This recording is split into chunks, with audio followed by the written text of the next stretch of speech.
This is a work session of the Billings City Council. Uh, Work sessions are in contrast to our regular business meetings. We at work sessions don't make formal binding decisions like we would during a regular business decision or a business meeting. But we may make direction to staff, and on occasion we'll have votes on that issue. There's a copy of the agenda back there for anybody who wants one, but we only have 2 items on our agenda tonight. First is a wrap up of our legislative session, and we've got our lobbyists here with us. And then second item will be our urban renewal districts, our TIF districts discussions, and specifically how to comply with Senate Bill 3. So those are the 2 things on the agenda. You'll have an opportunity to comment on each of those when we get into them, members of the public. But if you have to leave, we'll also have an opportunity for public comment at the very beginning of the meeting and also at the very end of the meeting. At that time, you can comment on things not on our agenda or on our agenda, or wait till the very end as well. So we'll keep you posted about when the appropriate time is for public comment on those 2 items. But before we jump into public comment on any item, and I do encourage you, you may want to wait if you're here specifically for either of those 2 items, probably number 2. You may want to wait until you hear the presentation from staff, hear some questions. We'll also have an opportunity for the district representatives from the TIF districts to comment, and then we'll open it up for public comment on those as well. But if you have to leave, we understand if you want to make public comment at the very beginning of the meeting. Before we jump into more serious matters, though, I do have to give congratulations to the Billings Police Department, who again won the Guns and Hoses softball tournament at Dealer Park over the weekend. Congratulations to our police department. I think they're on a winning streak. It's not really fair. It's a bigger organization than the fire department. So I would propose to the council that we pass some sort of an ordinance requiring that the police department have on their team on the field at least 3 council members at any time, and that would definitely shift the odds in favor of the fire department. So anyway, with that, before we open up for public comment, Chris, anything in the way of preliminaries? Only thing I would point out, and it's pretty obvious in the downtown, which is what's happening with maintenance of streets and the 2-way conversion. One ways to 2 ways. So a week from today, please be paying particular attention, which that all the north-south streets are going to 2-way. That's a big change from decades of being different, but of course not Montana, not 4th, not 6th. But just a lot of, we're pushing a lot of information out through the media and through social media, but it's always a challenge when you see a big change like that. So a week from today, you will see what was a 1-way street for decades and decades turn into 2-way street. So. Very good. Thank you for that reminder. We do obviously have a lot of people in the audience with us tonight, so we'll move on to public comment on any item, either on our agenda or not. I just want to remind everybody, we traditionally give people 3 minutes to comment. You do not have to use all 3 minutes, especially if somebody else has said what you want to say. You can just say, ditto what he said. We are listening and we'll be paying attention. We do ask that you tell us your name, address if you want to. Just helps us with the minutes a little bit, but that's not a requirement, but it is nice to know your name. And with that, we will open up for public comment on items either on our agenda or not. And I do ask people to keep their speak into the mic as clearly as possible. Also, as Chris said, we need to be able to be heard, get on that mic and speak clearly and fairly loudly straight into the mic. So with that, public comment, we will begin. Go ahead. And presumably we'll have a large number of people. So make a little line so you're ready to go, and then we know when we're coming to the end. So go ahead. Welcome.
And thank you. Very good. Next, and I should have told people, you can keep track of your timer, that little orange pie over there. You'll see on the 3rd minute, it'll get smaller and smaller. But go ahead.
And thank you, Ms. Leffler.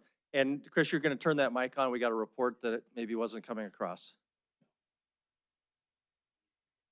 Yes, thank you. Hi, my name is Very Amy good. Aguirre, 1504 Lewis Avenue. My original intent was to come up and say thank you for your support and coming to the 71st annual Mexican Fiesta this Saturday at the South Park. My family is deeply ingrained in this effort. My grandpa is one of the founding members of the Fiesta, and it is an ongoing effort to promote Hispanic heritage, and the love of our culture and sharing it with our community. So a broad thank you to the city of Billings for turning out over 6,000 attendees, over 80 vendors, 242 cars in the car show. It was an extraordinary event and it was very well received. So I'm grateful for that. But as that ties into the ICE concerns, and I have to say, I have a number of very close relatives that did not attend for fear of an ICE raid. That is a very real fear among those who are of Mexican culture because I once lived that life myself as my ex-husband is from Mexico. We lived in the shadows for a very long time, and it was a very scary time for us. There was a point where he was at risk for deportation, and I had to face the decision to either leave Billings and my family to go with him to Mexico and raise our family, or be separated from him and be here and raise my family alone. I know what that feels like. It's very scary. It's traumatizing to the parents and to the children. I do not support ICE raids. I do not support Billings being any kind of hub. I fully support and welcome immigration, culture, all of these families that represent the world to us. I promote Billings being a welcoming and accepting community. Thank you. Thank you. And just a warning, if you hit your 3 minutes, you'll hear a very unpleasant buzz. And then just wrap up quickly. Okay, go ahead. Yes, my name's Kara Chamberlain. I'm at 933 Yale Avenue, and that's 59102. And I also want to talk about the possibility of ICE raids in our town. I am here to urge the council and mayor to clearly state, whether by policy or directive, that law enforcement officers should not work with masked ICE operatives. I realize they can't interfere with ICE, but to actually work with them is a different matter. And I have at least 3 reasons for taking this step. First, our understaffed law enforcement department is already working at full capacity. We need it to protect us from actual criminal behavior. Billings has many public safety issues. I used to be on the animal control board, and I know our animal control people work really hard and are understaffed, and that's my experience. So we have many public safety issues that will only, I think, be exacerbated by drawing police away from their jobs of protecting the citizens of Billings. Second, the public will lose faith, I think, in officers if they're helping to disappear people or if they're perceived to be helping to disappear people of color who are not guilty of any crimes. In addition, this has happened in other cities. Non-law enforcement individuals might impersonate masked ICE officers in plain clothes and thereby further eroding trust in the police. And third, ICE has a track record these days of rounding up people without criminal records and even detaining and imprisoning U.S. citizens without due process. I submit that this kind of behavior not only undermines the Bill of Rights, especially Amendments 1, 4, 5, and 6, but also has a deleterious effect on the moral fiber of our country and would have on our city. As far as I know, the first 10 amendments to the Constitution have not yet been rescinded and apply to everyone residing in this country, and I thank you for your attention. Thank you.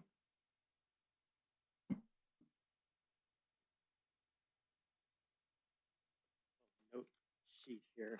I also want to talk about immigration and ICE particularly. And I'd like to see Billings. And sir, could you give us your name? Oh, thank you so much. Yes. Bernie Quetchenbach, also of 933 Yale Avenue. I would like to see Billings establish policy for protecting residents and citizens targeted by ICE. To meet arbitrary quotas, unidentified agents are essentially kidnapping people without due process in many communities, in some cases sending them to mass detention facilities and even foreign countries known for human rights abuses. Right, so I would recommend that our policy, the city's policy, would include requiring any law enforcement personnel operating within city limits to carry and be willing to show proper identification. The Homeland Security claims that mass anonymity is necessary to protect agents and their families. And we know those risks are real, but they've always been real in law enforcement. And law enforcement people have always understood that they're and acknowledged that they're accepting those risks as part of their duty. And we know that anonymous secret police are a bad thing in a free society. So, moreover, as Kara said, in some cases, you can, if you can't know that the people who are genuine law enforcement, how do you know they're not somebody else impersonating them and just having their own purposes, right? So, multiple analyses show that despite unverified claims, the majority of detained individuals are not criminals. Many recent detainees are legal residents or even American citizens. Cruel and arbitrary government actions against residents while preventing the accused from defending themselves run counter to the American values established in the Constitution and Bill of Rights.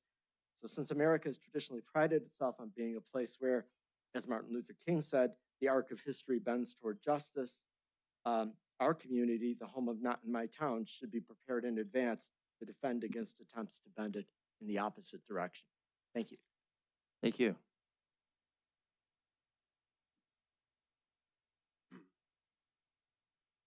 Good evening, City Council. Oh, wow, that's really loud. Hi. Sorry, a little scare for you. Good evening, members of the City Council, public from Billings, and everybody here watching from in the room and abroad. Thank you for being here. Thank you for giving me your attention for a moment. And first, thank you for allowing me to thank you, for the very timely improvements to the roads downtown, for the quick spot covers on everything, for tearing them up, putting them back down real fast compared to a couple summers ago. Yeah, okay, we had people who saw the improvement project. But that's not what I'm here to talk about today. Like Bernie and like Cara, I'm here to talk about immigration a little bit. And did you want to give your name? Yes. My name is Sullivan Huebner, 1053 Nutter Boulevard. I have lived here in Billings for about 10 years now, on and off. And I've seen it change a lot like many of you. I remember when I first came to Billings, there was a little bit more snow, a whole lot more fireflies, and a whole lot less people of color walking around. And now about 10 years later, I am very proud to say that up in the Heights, I look down the street and I see people who are black, who are brown, who are wearing hijab, men walking hand in hand and women walking with their children. And I think that's a beautiful thing. And I think that some of the reductions that we've seen in other services, perhaps the loss of 25% of our rural clinics in this state, the loss of services at over 64%, maybe that's a change that shouldn't stay. So here's what I would like to ask of you today. To prevent any changes that might help us backslide towards a world where we aren't quite as free, there are a couple of actions that the city could take immediately. To Cara and Bernie's point, a policy could be instituted for Billings City Police or local sheriffs to not directly aid or abet federal immigration enforcement who come down here. We don't have to help them do their dirty work. Let them do it themselves. Speaking of dirty work, they do have a house here. I understand within a couple blocks of this building, there is an ICE office that is open a couple days a week that they already use for their operations here. There is also nothing preventing the city from kicking them out. That would be nice. I don't think we need ICE agents in this city raiding our ranches for farmhands who have been working here for decades trying to make their way and become citizens. I don't think Billings needs to become even more whitewashed. Let us recall, as I was reminded on the way in the door, that this city was built by white settlers for their white descendants, and that considerations for those descendants, especially the descendants of people of color and Native Americans, were never considered. We're already on a pretty poor foundation for civil rights here, frankly. Since the erosion is coming from the top, why don't we put up an umbrella? Let's keep ICE out, let's keep our immigrants in, and why don't we bring in even more? Maybe that's a topic for next time. Thank you very much. Thank you. Hi, I'm Teresa Hobine, address 2934 Gregory Drive South, 59102. I'm going to follow Mayor Cole's suggestion and keep mine very brief. I'm here to talk about immigration and support everyone who's spoken in front of me. I don't really have a lot to add except that it's time for us to expect more from our elected officials. And that begins with expecting more from ourselves as we cast our vote and why we're casting that vote and what that means. And to expect policies and solutions that honor our Constitution, our laws, our values, and treat people with humanity. Thank you. Thank you. My name is Shay Reiser. I live at 121 Custer Avenue. Billings is a community of all types of people, but specifically was built on the traditional homeland of several indigenous peoples, including the Sioux, Blackfoot, Crow, and Cheyenne Indians. The Crow people have called Billings area home since approximately the 1700s. Billings was not established here until 1882 and was built by those who immigrated here. In early Billings settlers, the settlers are white, and those are the immigrants. Montana as a state relies heavily on migrant farm workers to harvest the flathead crops to complete a significant amount of our construction, including new builds, roofing, siding, concrete, and more, not to mention their tax contributions, in addition to their physical contributions. These are folks who live here, work here, and contribute. Billings has seen a tremendous amount of growth in the last 10 years, moving from around 109,000 in 2015 to 123,000 in 2025, and it has struggled to keep up. With growing crime and shrinking budgets, our county jail is far beyond its capacity of 434 inmates, currently sitting in excess of 600, almost 700 on the average daily inmates. This does not include the vast amount of unhoused and misdemeanor charges that are simply picked up, photographed, and fingerprinted before being released. The jail is short-staffed, the officers are underpaid, and there are literally people sleeping on the floor in boats as it is. The passing of the new city ordinances and the imminent growing population of unhoused with the loss of the colonial will only set out to overfill it even more. Finally, the federal government and its laundry list of problems is not something that Billings wants to align with currently. A quick search and you'll find hundreds of cases that have been filed against the president's executive orders, Homeland Security's current unlawful activity, and numerous other lawsuits in federal, state, county, and city jurisdictions, more than 300 currently, and class action lawsuits as well. I'm asking you to leave Billings out of the federal government's mess of assaulting, kidnapping, detaining, and deporting those who are not committing crimes and who are going through the legal process on the path of citizenship.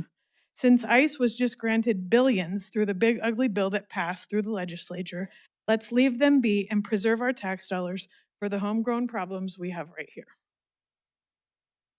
Thank you. Hi, my name is Bill Bauman. I live at 1316 Lake Elmo Drive, Billings. And ditto to all these comments regarding immigration, particularly when we look at the figures that 70% of the people who have been detained by ICE are legal citizens, have no criminal records, and should not be detained. And they've been detained without due process. I don't want Billings that stands on a history of giving people rights and fighting for people's rights, being a place where people are welcome from all places. I don't want Billings to become a part of this unwarranted and illegal action on the part of ICE. Please keep our officers out. Please do not let us be involved in any way in handling our citizens this way. Thank you. Thank you. Hello, I'm Katie Harrison. I live on the south side. I don't provide my address due to safety concerns.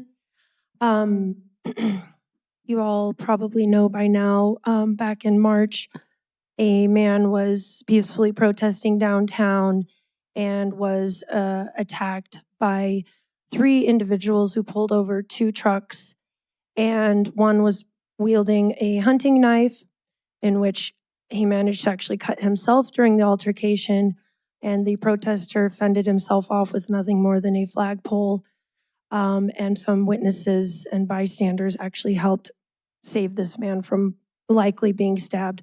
What was that man doing to cause these 3 individuals to pull over their 2 trucks to approach him? He was holding an anti-Nazi sign in front of the courthouse. One of those men who approached him is a known neo-Nazi, a claim that is in our own government website and which our own police chief blatantly denied to my face. So this already is very concerning. The other gentleman in this altercation has been charged, and to my knowledge, still has not been arrested. And this altercation took place back in March.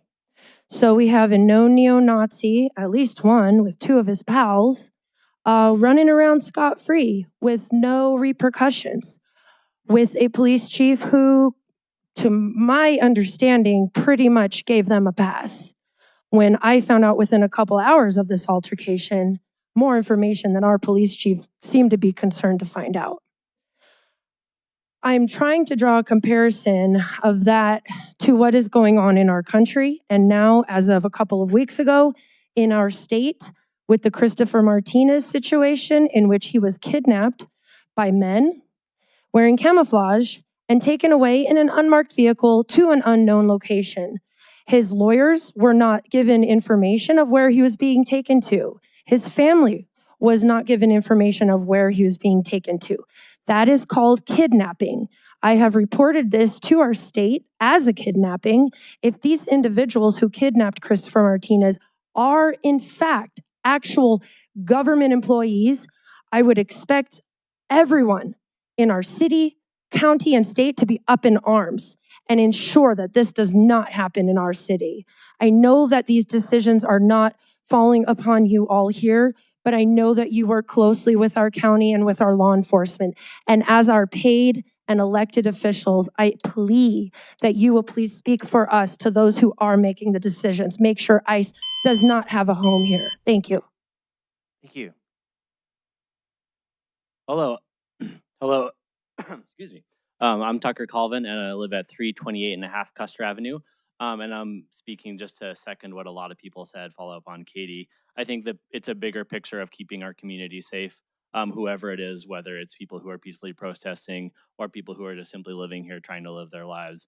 So I'd like the city to reject any sort of cooperation with ICE. And just to add a few things onto what others said, in Los Angeles, there was a recent lawsuit and a judge ruled that ICE is using discriminatory practices of profiling people while they're detaining them. So this is against our human right or our civil rights and is unconstitutional. So I don't see those practices being any different up here or anywhere else.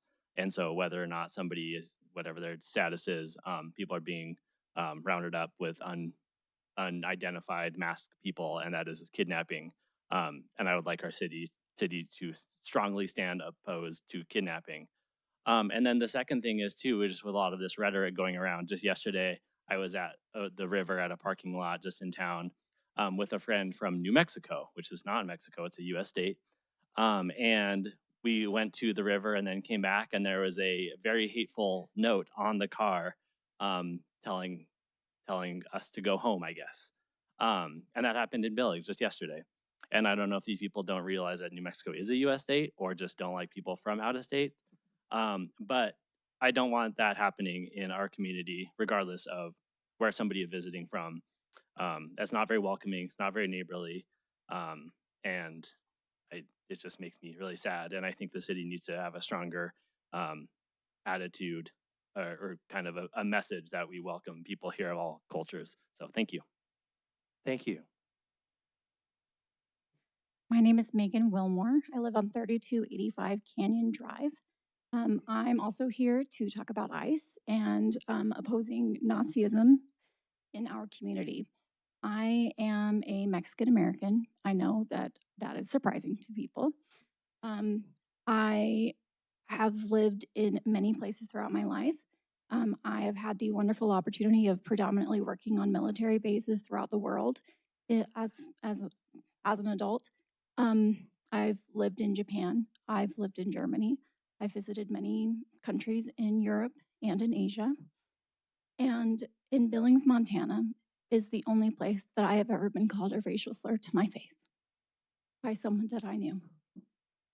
I have been behind vehicles. I've parked by vehicles that have very obvious Nazi imagery, and it's a concern to me that this is allowed.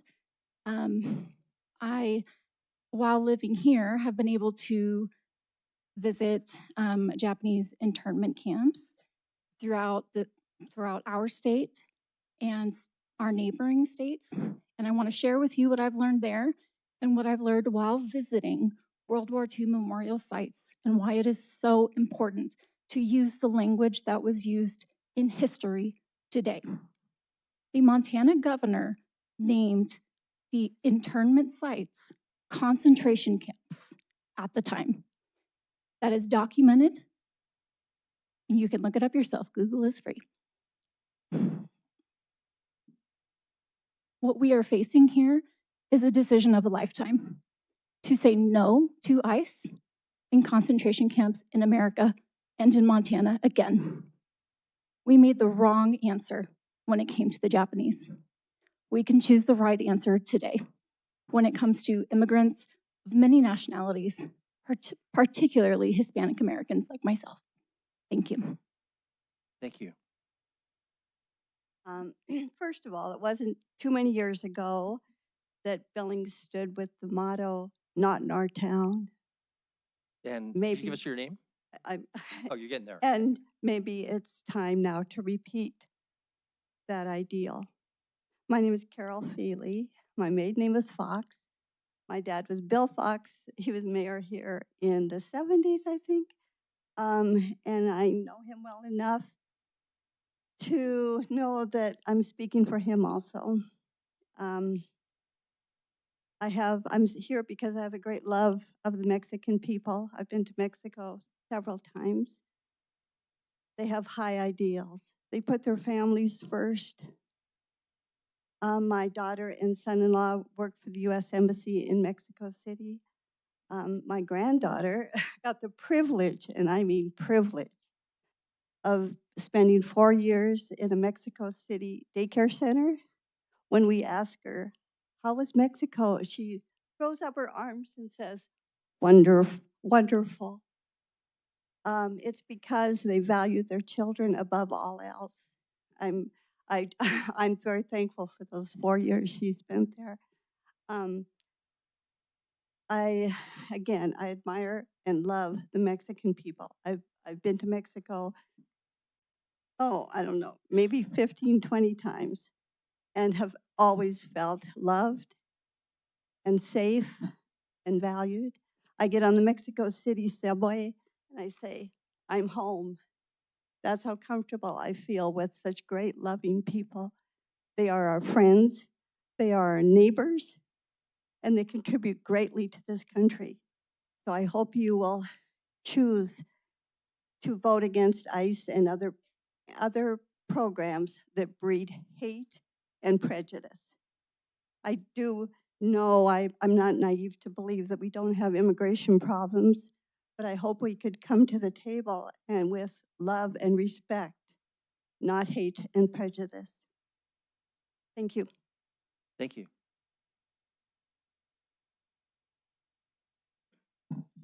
My name is Darcy Colbreeze, and I'm not willing to give my address, but I live in 59102. I come here tonight to talk about ICE as well. I'm going to start with a story about my grandfather. He fought in World War II, and he was held in a concentration camp for 18 months.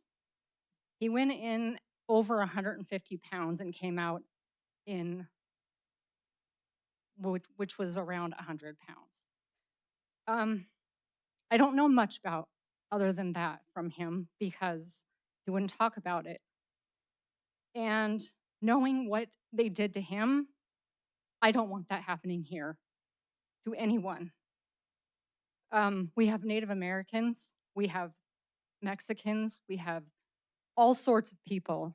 And right now, ICE is going after people that are brown, whether they're here illegally or not. They need due process. And I do not want to see that. What has happened in LA and other cities happen here. We've already had it happen a couple of times here in Montana in different states or in different cities. I also I just want to say we need to take a stand like they did back when the brick was thrown through a Jewish boy's window and say, not in our town. Thank you. Thank you. Hi, good evening. My name is Sonia Davis, and I am a downtowner. And so I'm going to talk about two things that are top of mind tonight. The first thing is to tell you just a little bit about myself. So I'm born, raised, educated here in Billings, and I moved back about 10 years ago with my spouse. And I'm a proud Chicana woman. My dad immigrated here from Mexico when he was not even 20 years old to work on the railroad. He retired after 30 years, 40 years on the railroad, and has been a contributing member of society. He's fostered dozens of children and has given back to the country that was able to provide so much opportunity for him and his children. I was the first person in my family to graduate from college, and I'm also a business owner downtown. The thing that makes Billings special to me and why I came home is because of the strong sense of community. When I was opening my store, I felt immense amount of support from the community that I called it, that's the DBA. They are not only a resource, they're not only advocates and a partner for people, they really help to make dreams happen, and they've been so instrumental in the success of my business down here. And the other thing that I want to say is I would hate for any of their contribution to be eroded or changed, rolled into a city program, into bureaucracy. It's great to be able to get a hold of someone who's able to help one-on-one, know people on a first name basis, and to be able to move forward in a constructive way. Being a Chicana woman, I also want to touch on ICE, and to let you know that Mexican people are more than just laborers. We're more than just the people who clean hotel rooms or pick fruit on farms. We are business owners. We are educators. I also coach high school speech and debate. It's great. Billings is a great place to be. And for it to continue to be a place that people want to stay and return to, it has to be welcoming of all people. And that means immigrants. The promise of America is hope and opportunity. Mexican people are some of the hardest working folks around, and we love our families. This is why there is a relentless pursuit and sacrifice of why people continue to come here time after time after time. My dad was deported at least 3 times before he became a citizen. But for the love of family, he persevered and asked you to stay welcoming. Thank you. Thank you.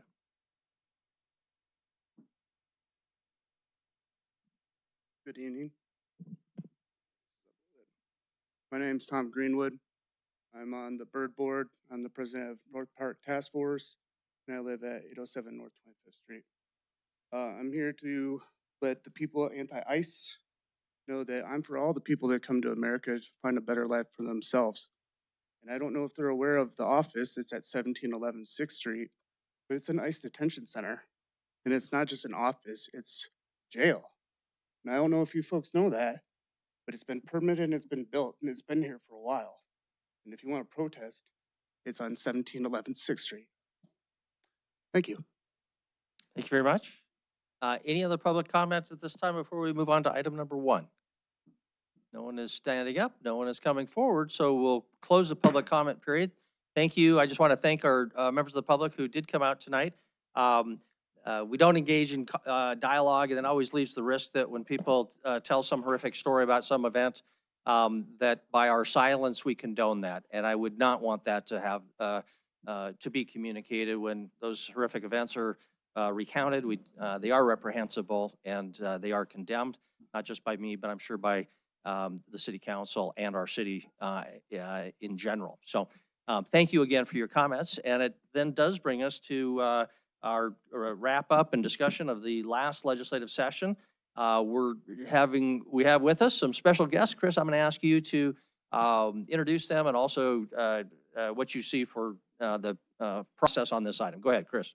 Thank you, Mayor. So yes, first I'll do introductions and then I'll kind of highlight at a high level. So Brad Longcake with us tonight. We also have Maddie Tyson and then Amy Gramales. So they are our government affairs team in Helena that we work with. And through this session, as you're well aware, there was a lot of time and energy spent working together. So rather than steal their thunder, they're going to kick things off. In just a second here, I'm going to turn it over to Amy. She's going to start things. It's going to then go to Jessica, who internal to the organization led our organization and our structure. And from there, we're going to talk then about some interim session items, as believe it or not, though, when the session ends, and sometimes we're crazy enough to ask, okay, well, when are we going to get together to tackle that next issue? They plead, please don't talk to us for a few months. Give us a few months off. And yet, they're already starting to work on interim issues. So it's not too early. So we're going to touch on interim. And then last but not least is that leads towards preparation for 2027. And it's always easier said than done. But right, having 6, 8, 10 priorities, along with the defense that we always have to play, makes it really difficult to move the needle on something really important. So not that we're going to solve that tonight, But I think the more we think about what really is most important for 2027, this kind of starts that dialogue. So with that, I'm going to turn it over to Amy. Very good. Thank you and welcome to you all. Amy. Thank you. Is this working? It is.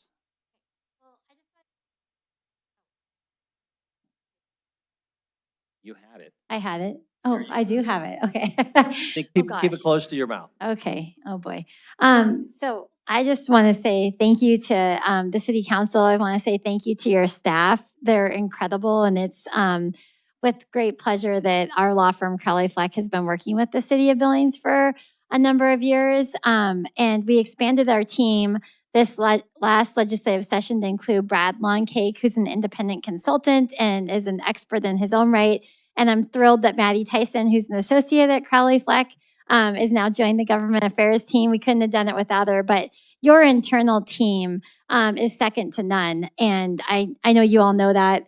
We're not going to belabor a lot of these bills because I was advised that this was a very proactive group that went through these every week. I know that your mayor, your city administrator, Ms. Foost, and many others in this team came to Helena bearing roads that sometimes were difficult in the winter and some conversations that weren't always fun. So I'm just going to kick it off a little bit here and try to be succinct, which is a struggle because I'm a lawyer. So you see the slides up above. We wanted to just talk to you a little bit about why are you paying us? What do we do for you? And how does it work? So our team put together this slide, and I know that we're going to just go through it briefly, but during the 24 years I've been working with the Montana legislature, the volume of bills introduced has quadrupled. And it's really overwhelming since the staff has gone up by like a minuscule amount. That being said, the number of bills that are being put out there as bill drafts have also been, I'd say, truncated in the sense that we have a lot of bills that now say generally revised taxes. Well, that's a pretty big bucket. Generally revised property. That's a pretty big bucket, right? So we can't just go, well, that probably won't impact us. We have to put it on a tracker and we pay attention to all of those bills. So I just wanted to kind of put that out there because when I talk to folks, it is the people's house. The legislature is closest to the people, just like all of you that sit on this council.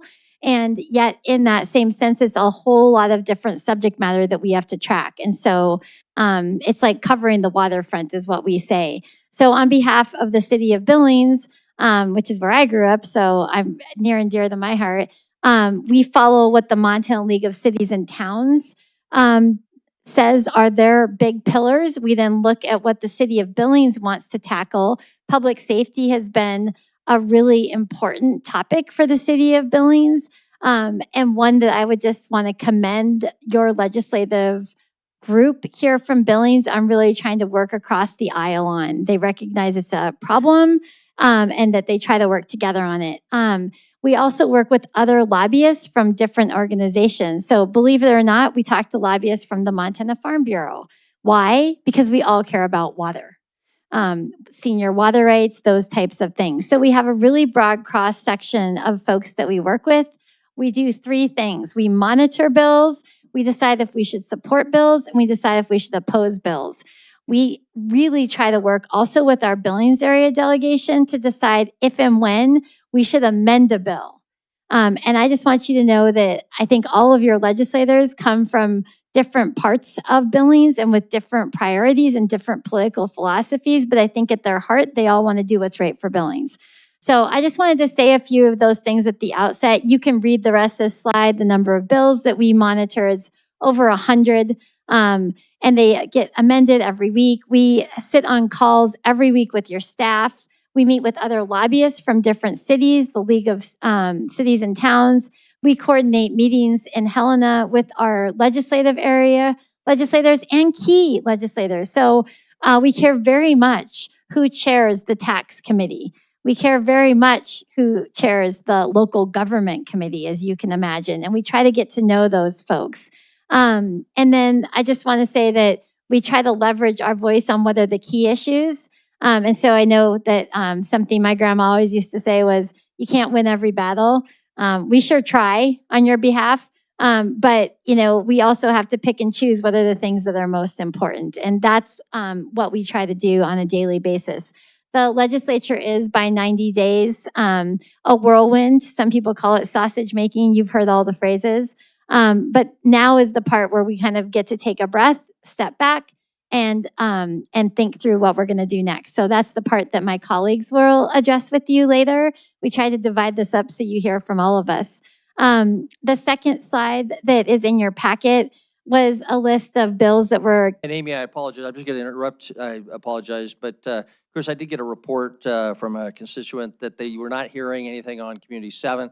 I don't know if that's within our power. It might be a problem just with that end user, but I just wanted to alert to you in case other people got that report as well. Okay. It's not your problem. Okay. Amy, so Well, I've you. never been It's told I'm us. quiet. So go ahead. Go ahead. Okay. So the second slide that's in front of you, we're not going to highlight each of those. We just wanted you to see a list of the bills because Ms. Foose has an excellent 5 slides coming your way soon that we're going to talk through in different buckets. And that's kind of how we think about those. And so with that, I guess I'm going to turn it over to Ms. Foose. All right, thank you. As you all know, I served as the staff liaison for the council committee that was legislature and local issues. So these were the priorities we started talking about over a year ago that were adopted by this body. Those were public safety, housing, economic development, Medicaid expansion reauthorization, which did pass, infrastructure, which included the nutrient standards, which passed in our favor, shifting the tax burden, and then the League of Cities and Towns and self-governing powers, which included land use and planning and local decision-making. So I'm going to go through each of these buckets and just talk about a couple bills that are relevant to those subjects. There were many more bills that either were passed or that we took a defensive, we opposed them, and our team worked to get those bills either amended or get them killed. So there was just a lot of work done, and we obviously can't cover it all in this brief presentation, but we do want to highlight a few, and then if there's questions at the end, obviously we will go further into detail on any of the bills that are mentioned here. So for public safety, House Bill 191 passed. This was one that Ben Halverson championed. He went up to Helena a few times to testify, and this legislation is really important for protecting children in domestic violence cases. It includes, or it gives the city attorney an ability to do, or for an enhancement on if there's domestic violence with a child present.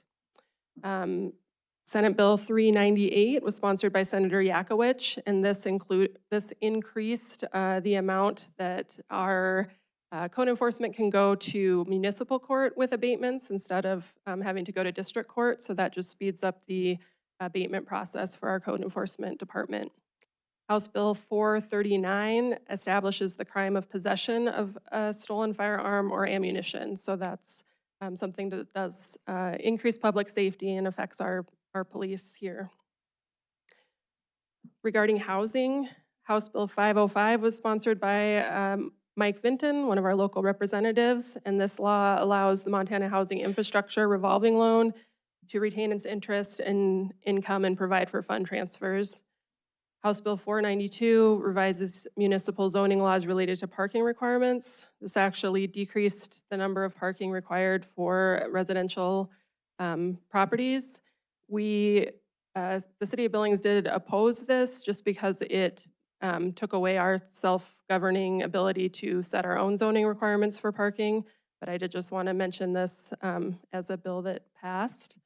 Senate Bill 213 revised the state building code to allow single stairwells in certain residential buildings up to 6 stories. So having to meet a number of other requirements, but there are residential buildings that could be built up to 6 stories with a single stairwell as long as they met all those requirements. On the economic development side, Senate Bill 1 revised the definition of blighted area. That does affect some of the requirements for TIF. Senate Bill 3 requires an advisory committee for districts that use tax increment financing that would add a county and school district representative to the advisory boards. And House Bill 19 requires a public hearing before bonding beyond year 15. On the tax side, you all have heard a lot about House Bill 231 and Senate Bill 542. These change the tax rates for residential, commercial, second homes, and residential rental properties. That includes long-term and short-term rentals. The bill also stated that if the charter limits the mills, they must reset the mills in fiscal year 26 to generate the amount assessed in fiscal year 25, and the rates phase in over the next 2 years. Senate Bill 117 affects newly taxable value to 75% of Class 4 residential and commercial, and authorizes a large taxpayer reserve account in the event that a large taxpayer ceasing operations could decrease in taxable value. So if it affects a municipality that would have that large taxpayer that may cease operations or go away. And then looking at the League of Cities and Towns and self-governing powers, House Bill 208 grants municipalities the authority to regulate unauthorized camping in public property or facilities. For land use and planning, Senate Bill 121 was the Malupa cleanup bill, and that's the Montana Land Use Planning Act. So zoning and subdivision applications processed under the act have a 15 business day public comment period. Senate Bill 133 was regarding impact fees. It removes the 5% administrative fee and limits the amount that you can increase impact fees between studies. Senate Bill 243, building heights, sets by right heights to 60 feet minimum in mixed-use buildings in downtown heavy commercial and industrial zones. Senate Bill 553, authorized latecomer agreements, restricts ability of local governments to require land dedication for parks and recreation as a condition of subdivision approval. And continuing with additional land use and building laws, Senate Bill 275 allows the revocation of agricultural covenant on lands annexed into municipalities. House Bill 629 increases the distance for a subdivision to connect to municipal service from 500 to 1,000 feet. House Bill 713 revises municipal zoning laws. Senate Bill 33, state-owned buildings are subject to state building code review. So all state-owned buildings within our jurisdiction would no longer be reviewed by the City of Billings Building Department. It would be the State Building Department. And that applies to all local jurisdictions. They're no longer would be reviewing or permitting state-owned buildings.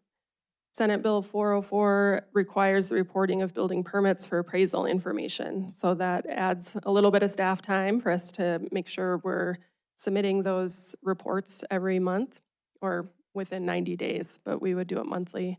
And I just want to note there are several more bills that pass that will affect zoning or city ordinances in some fashion, and those will be coming in front of council in the next several months as they work through those revisions. And I'll hand it over to Brad to talk about our interim action item. Hi, everybody. For the record, Brad Longcake. Thanks for giving me the opportunity to speak with everyone today. If you're not familiar with what an interim committee is, this is basically the time in between the end of this session and the beginning of next session. And so what happens is there are bills that are either discussed or new ideas that come up during this 18 months, if you will. And it's an opportunity for not only the public, but interested stakeholders to provide input. And so this is an item that can be proactive. And it's also an opportunity to provide input, whether it's good or bad, or if you have suggestions. And so we just wanted to make sure that we highlighted this to the council. I think it's important that not only the government affairs team, but also the city staff and others pay attention to these items, especially with all the challenges that are coming in the near future with a variety of different topics. It's a great opportunity to provide input, not only from our perspective, but also from anyone at the city, or as well as anybody from the public.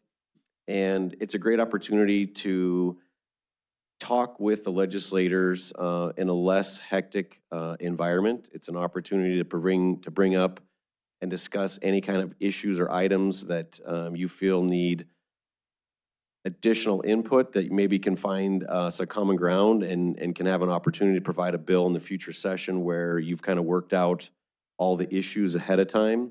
It's always, in my opinion, better to be proactive than reactive, and this is a great opportunity to do that. The committees right now are starting to meet.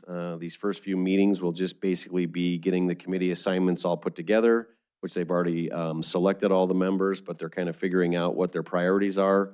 My colleague will touch on that in a moment. But again, it's just an opportunity to have some additional input, put a name to a face, talk to individuals in a less hectic environment, and it's a really good vehicle to push legislation forward with the ability to, again, air out any of those issues ahead of time. And I think that's a great opportunity for the group. And we just wanted to highlight that for the council. So with that, I'll turn it over to Madison.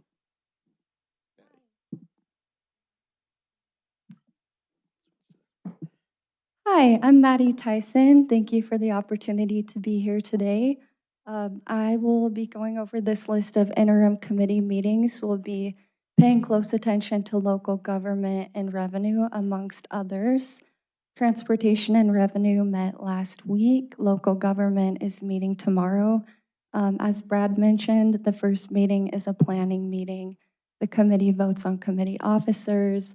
They develop a work plan of the interim studies that they will dedicate time and staff resources to, and they finalize the future meeting dates.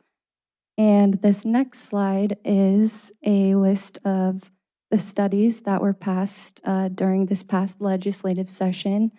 The legislators rank the interim committees, with number 1 being the most important. The Legislative Council reviewed this list in June and approved the committee assignments. And as I had mentioned, when the committees established their work plan, they kind of flesh out how the extent of resources they would like to dedicate to the different studies. We monitor these committees pretty closely and take notes, and as Brad touched on, it gives us a better idea of the major issues for the upcoming legislative session in 2027.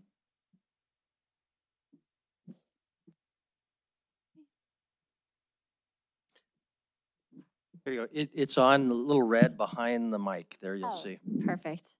Thanks. So I guess I just wanted to wrap up by saying that, what both Ms. Tyson and Mr. Longcake have kind of gone through is what happens in this span of time between sine die, when the legislature goes home, and when they show back up again in basically November of 2026. And when you look at these interim studies, I just wanted to highlight a couple because I think oftentimes we say, well, why would we go to that? Well, so as an example, the first one that's ranked is HJ 61. It's a study of the property insurance market in Montana, and the Economic Affairs Interim Committee is looking at it. I know from having family that lives here that there's something called hail in Billings. It's impacted your property, and not to mention the WUI, the wildfire issue that 90% of Montana's residential are part of. So, that's an issue that obviously anyone who has residential or commercial property in Montana would be interested in finding out what happens there. As is, if you look just a few lines down, HJ 30, which is in the local government committee, is study the resolution on incentivizing housing density and affordability. So one of the bills that passed that Ms. Foust highlighted on allowing to have a single stairwell in a 6-story building, we decided to monitor on behalf of the city of Billings. There's a lot of dialogue back and forth on, does that make sense? The question would be, how does that bill, which just passed, work with this resolution on incentivizing housing? And so these are the types of things that then move forward in the interim. We really view it as an education opportunity. And with term limits in Montana, you have 8 years in one house, then you can flip to the next. When I started in 2001, We had folks that were really subject matter experts on everything from education funding to housing, and we've lost a little bit of that. And so we really view it as a time to be proactive, meet with your current legislators, your incoming legislators, and folks that are making decisions out there and educating them on the good work you're doing. So with that, I think we're happy to answer any questions. That's why we're here instead of on video. It's always better. But we'll be around later today too to discuss anything with folks as well. Very good. Thank you very much. We will have an opportunity for questions. Then council will open it up for public comment, and then we'll come back to council for any additional wrap-up questions or other comments. Why don't we start here, if we can, with Councilmember Aspenlighter? We can just kind of go around this way. Anything? Nope. Councilmember Kennedy? Councilmember Neese? Councilmember Boyette? Councilmember Tidswell? We're running the table here, you know. Councilmember Rogers? Wow. Councilmember Gillick? Just more internal of just in terms of our legislative committee, because I think you raised a good point about the interim taking advantage of the opportunity, and just want to know what the interim might want to start thinking about and bringing forward to council as a list of priorities to adopt. And seems like that list would be a good place to look for reviewing that. So it's more internal. Very good. Councilmember Ripsis? Councilmember Owen? I think that's almost a first. So, okay, we'll open it for public comment.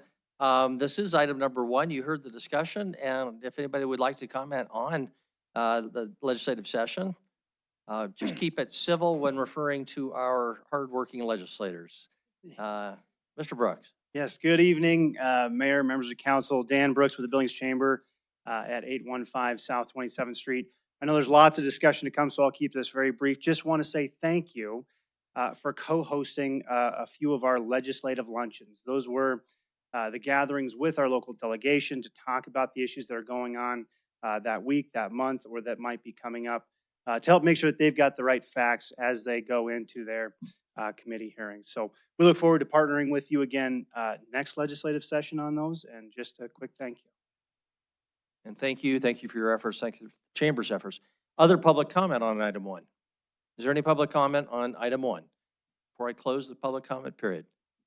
No one's standing up, no one's coming forward, so we'll close the public comment period. Council, any other comments about this interim period or anything you wanted to discuss on this item? No one's raising their hand, so we will move on to item number 2. Thank you all. Travel safe. Okay, item number 2 is our discussion of the Urban Renewal District changes. Speaking of the legislature, Senate Bill 3 definitely requires some changes on this topic. So as staff gets settled, what we'll have here are 4 parts of this discussion. We'll turn it over to staff for a high-level overview in just a minute. And I'll start with Chris in case he has any preliminaries, and we'll give council an opportunity to ask questions of staff.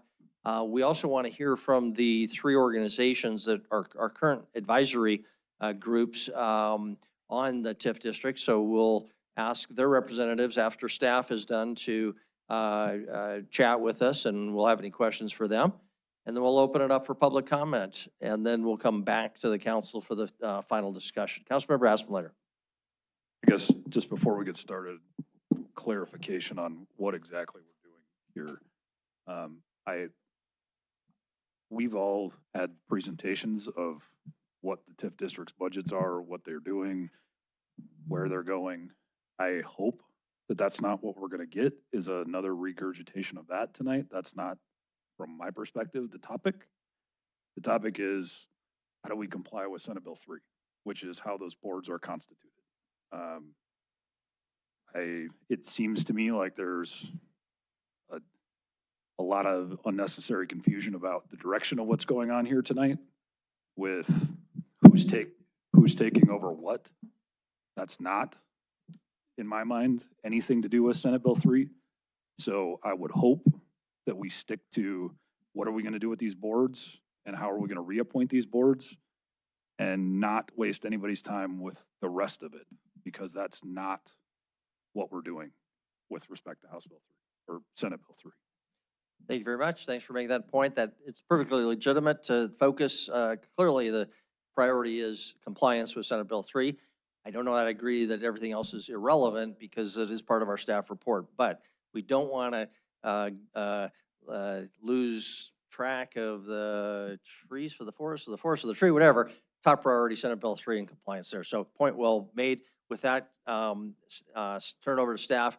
Chris, anything you have in the way of It introduction? would be a repeat, so yes, we will focus on, the critical part is compliance and the appointment of the governance body. And any other discussion is one that is not required as a part of Senate Bill 3. Whether the council wants to give any direction there, that is ultimately up to you. Very good. And I'll I turn think it over to Wyeth, I think, to kind of kick things off. And then as we think, Mayor, after we cover kind of presentation, some Q&A, we'll make room for the TIF boards, depending on how you want that conversation to be, so, or not. So, thank you. very good. Wyeth. Yeah, thank you, Mayor and Council. I'm having trouble sharing the presentation, so bear with me for a minute. I cannot figure out. While Wyeth is doing that, unfortunately, there has been, and we're aware, it's a challenge at the Channel 7 level. I think there still are sound issues, but it's not related to this end of things. So sure, they're working to get that corrected, but if you're getting text or emails, that's something's happened in that component. So we're always working deliberately with them, diligently, to make sure their system is working as well as ours. So Thank you. Thank you for that clarification. Councilmember Kennedy? Chris, it happened the week before when I was out of town and I tried to watch Channel 7. The voice doesn't line up, it stops, and then it cuts off. Okay. So there has to be something that has to be done. It's just not tonight. It's been happening for quite a while. okay, thank you, Councilmember.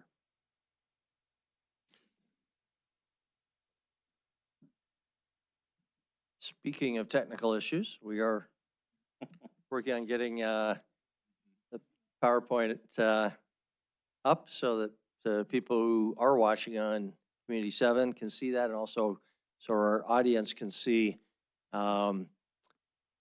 presentation on the screens here in City Hall. And if that, still can't work out, Andy Zeller, our finance director, has offered to do a pantomime.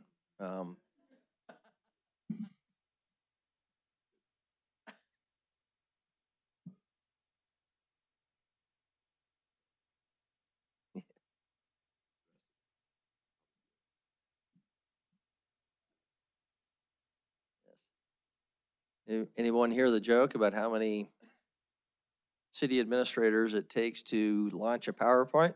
Really?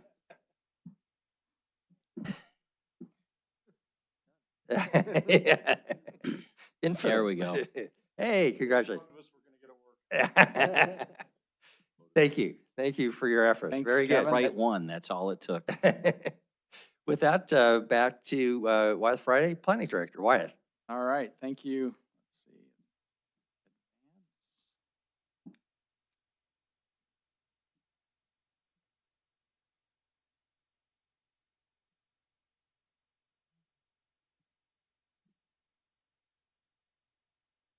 Here we go. Okay, we got it.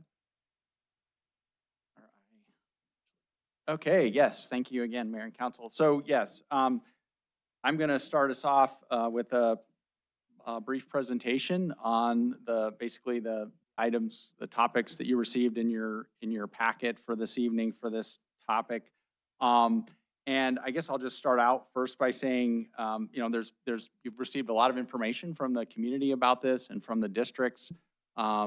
There's been the staff has worked, and I've been communicating with the districts for the last many weeks actually on this, or month plus. And spend a lot of time working with Katie and Mamet and Dick and Heather and their boards on programs and projects that come to you and things that don't ever make it to you and things that we have to work on before they come back to you and a variety of things like that. And so, you know, there's certainly a lot of work and all that goes into all of this, and I have, you know, full respect and all for everybody that's involved in this process. And I think we all want to see that districts continue to be successful, to continue to succeed in the programs and the projects and how we implement those in the city. So just wanted to start out with that, given some of the things that have been out there and just some of the concerns that are totally understandable with what we're just talking about this evening. So with that, let's see. Just wanted to go over kind of what we were going to, the sort of order of events tonight. And I talked to Mayor Cole about this before, and I'm going to give a quick or brief introduction and presentation, why we're having this discussion, talk about some of the solutions and some of the background there. Then there, you know, council questions following that to staff. Then I've got the 3 district representatives for downtown Ebert and Suburb who are prepared to make some brief presentations as well to you on information, and then obviously public comment, and then getting some council direction is where we want to end up this evening. So just sort of an overview of where we're at.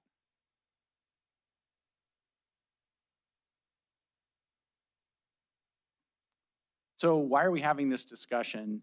There's a variety of sort of pieces and parts here, as was brought up earlier. Senate Bill 3, which was passed in the last legislative session, specifically called out new requirements for advisory boards to urban renewal districts across the state.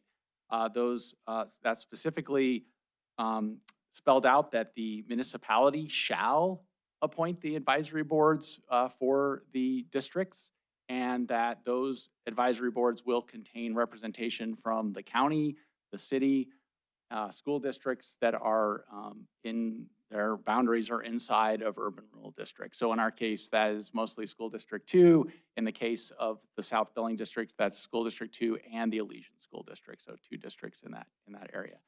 That was called out and directed for us to move forward. That takes effect on October 1st, and that is what prompted us to move forward with this conversation. This city, your code has section 2500 in it, which specifically spells out how you oversee, appoint, manage advisory boards and commissions that are city appointed. So by having this new direction come out, then when working with legal staff and administration and all, we went to that section because that basically says, okay, this is how we run advisory boards that are city council appointed boards. And so as you saw in the memo, that gets into the details of kind of the mechanics, how those are operated, how you go through, and the mayor looks at the applications and then recommends appointments, and the council concurs, and then we move forward and we run those the way we normally run all the other advisory boards that the city has, which, as you all are aware, are quite a few. The other part of this that comes out is that this is an opportunity, because of this change that we have to navigate, to evaluate how we're doing with our urban rural district operations. And I guess that was a lot of, from the staff standpoint, of kind of what we were looking at here. And I think I want to, it's an opportunity, and I think it's not a place where the city and the staff we're trying to, take over everything and start to mess things up and start to cause problems with how districts are being done, how we implement urban renewal plans, how we implement projects and programs. It's really that we should be looking at this as an opportunity to take a look at how we're doing things, take a look at whether we want to make changes. We have this change that we have to make per state law, and so let's look at what that looks like. So, how are we doing with our urban renewal work and our plan implementation? Are we being efficient with the public funds for those districts, the processes, the programs, the projects, and is it an efficient use of staff time from the city side, and also looking at how the districts are operating? So really just coming at it from that standpoint versus not here to upend everything, not here to create a nightmare scenario, which was something that was brought up. That's not what we're here to do. We want to look at what, are there things that should be looked at, or is everything, does the council want to continue as is? So want to hit on the advisory board formation specifically here, just in terms of what staff's recommending.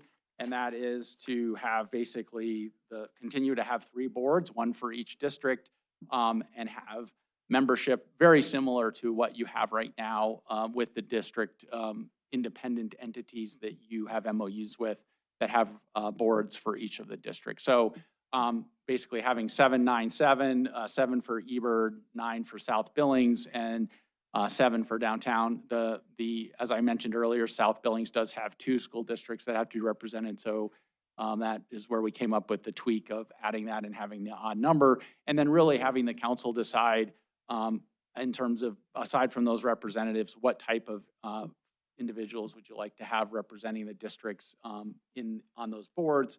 Right now, you have business folks that own businesses, you have people that own property, you have people that represent businesses but are not the business owner, you have organizations that are involved. So looking at the makeup of that, aside from having to have the county, the city, and the school district representatives, you could also potentially, if there were other taxing jurisdictions, you could have representation there too.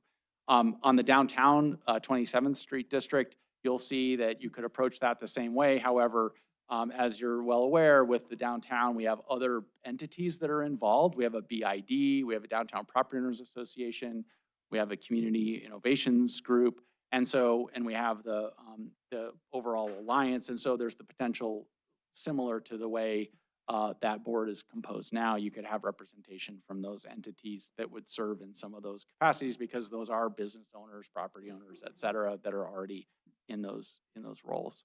The city could have one advisory board to oversee and make recommendations for all 3 districts. This was brought up and staff discussed it, as I think Chris had mentioned, in the last several days. Further, legal, Gina has looked at it also. It appears to be legal. We're not sure entirely if that was the intent of the legislation, but it doesn't seem to necessarily go against that. Staff isn't recommending that approach, but that is, I know, something that was brought up. So that is something that potentially could be done. The council, to put these boards into place as city-appointed advisory boards, can either do this through a resolution where you just define what the different membership and what's required for that.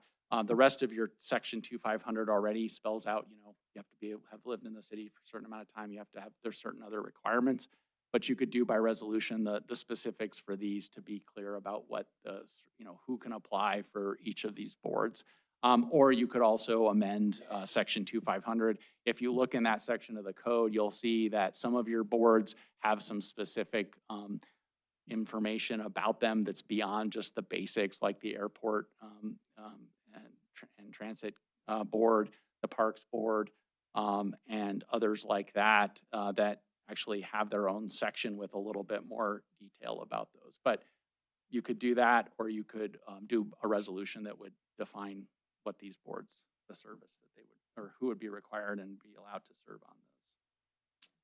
And like I said, staff is making these recommendations because absolutely, I'll speak from my experience, having the representation from people who live, work, run organizations in these districts is exactly the kind of people that that make good recommendations, that have good grounding in what's going on in those areas, and should be making recommendations to you. So that keeping that very similar is has been very successful, and doesn't seem like there would be any interest in changing that very much. Some of the solution options going into the management side, and again, this partly comes into play because if you look at 2500, each city advisory board is supposed to have a staff liaison and help with how those are operated. I know that we do that a lot in my department. We have many boards that we oversee, and we have staff liaisons for each of those that help with the whole operation of those, from the legal ads and notices to the agendas to coordinating with the members to making sure we know where we're meeting and all those types of things. There's a whole piece there, as well as those individuals work through the applications and things that are coming in front of those boards, or whatever topics that they're acting So part of what we looked at with the hybrid management solution and the city-supported one, both of those end up with some staff, still city staff involvement. The first one is the potential to be able to say, okay, we're going to go ahead and make sure or you all are implementing 2500, you're meeting state law. You still want to have outside entities that are going to manage those advisory boards, similar to what you have now, but you have to be clear with them and with changes in MOUs and those requirements that those are going to be run the way it says that city-appointed advisory boards must run, which is spelled out, like I said, in 2500, and then obviously the way we run the districts, and then you would change the MOUs to specify that. That's still, and each of these still has staff involvement. Can't get staff out of this in terms of making sure that things are being done properly, that we are following all the requirements, in this case, that the MOUs are being followed, and then those processes are being followed. That, again, brings up sort of that efficiency challenge that I think that I have seen, and that's trying to figure out, like, okay, we've got things that are happening within those entities, and then there's staff that is reviewing and making sure that things are in compliance, and then that comes eventually to you, and that can involve, a variety of staff depending on what the situation is.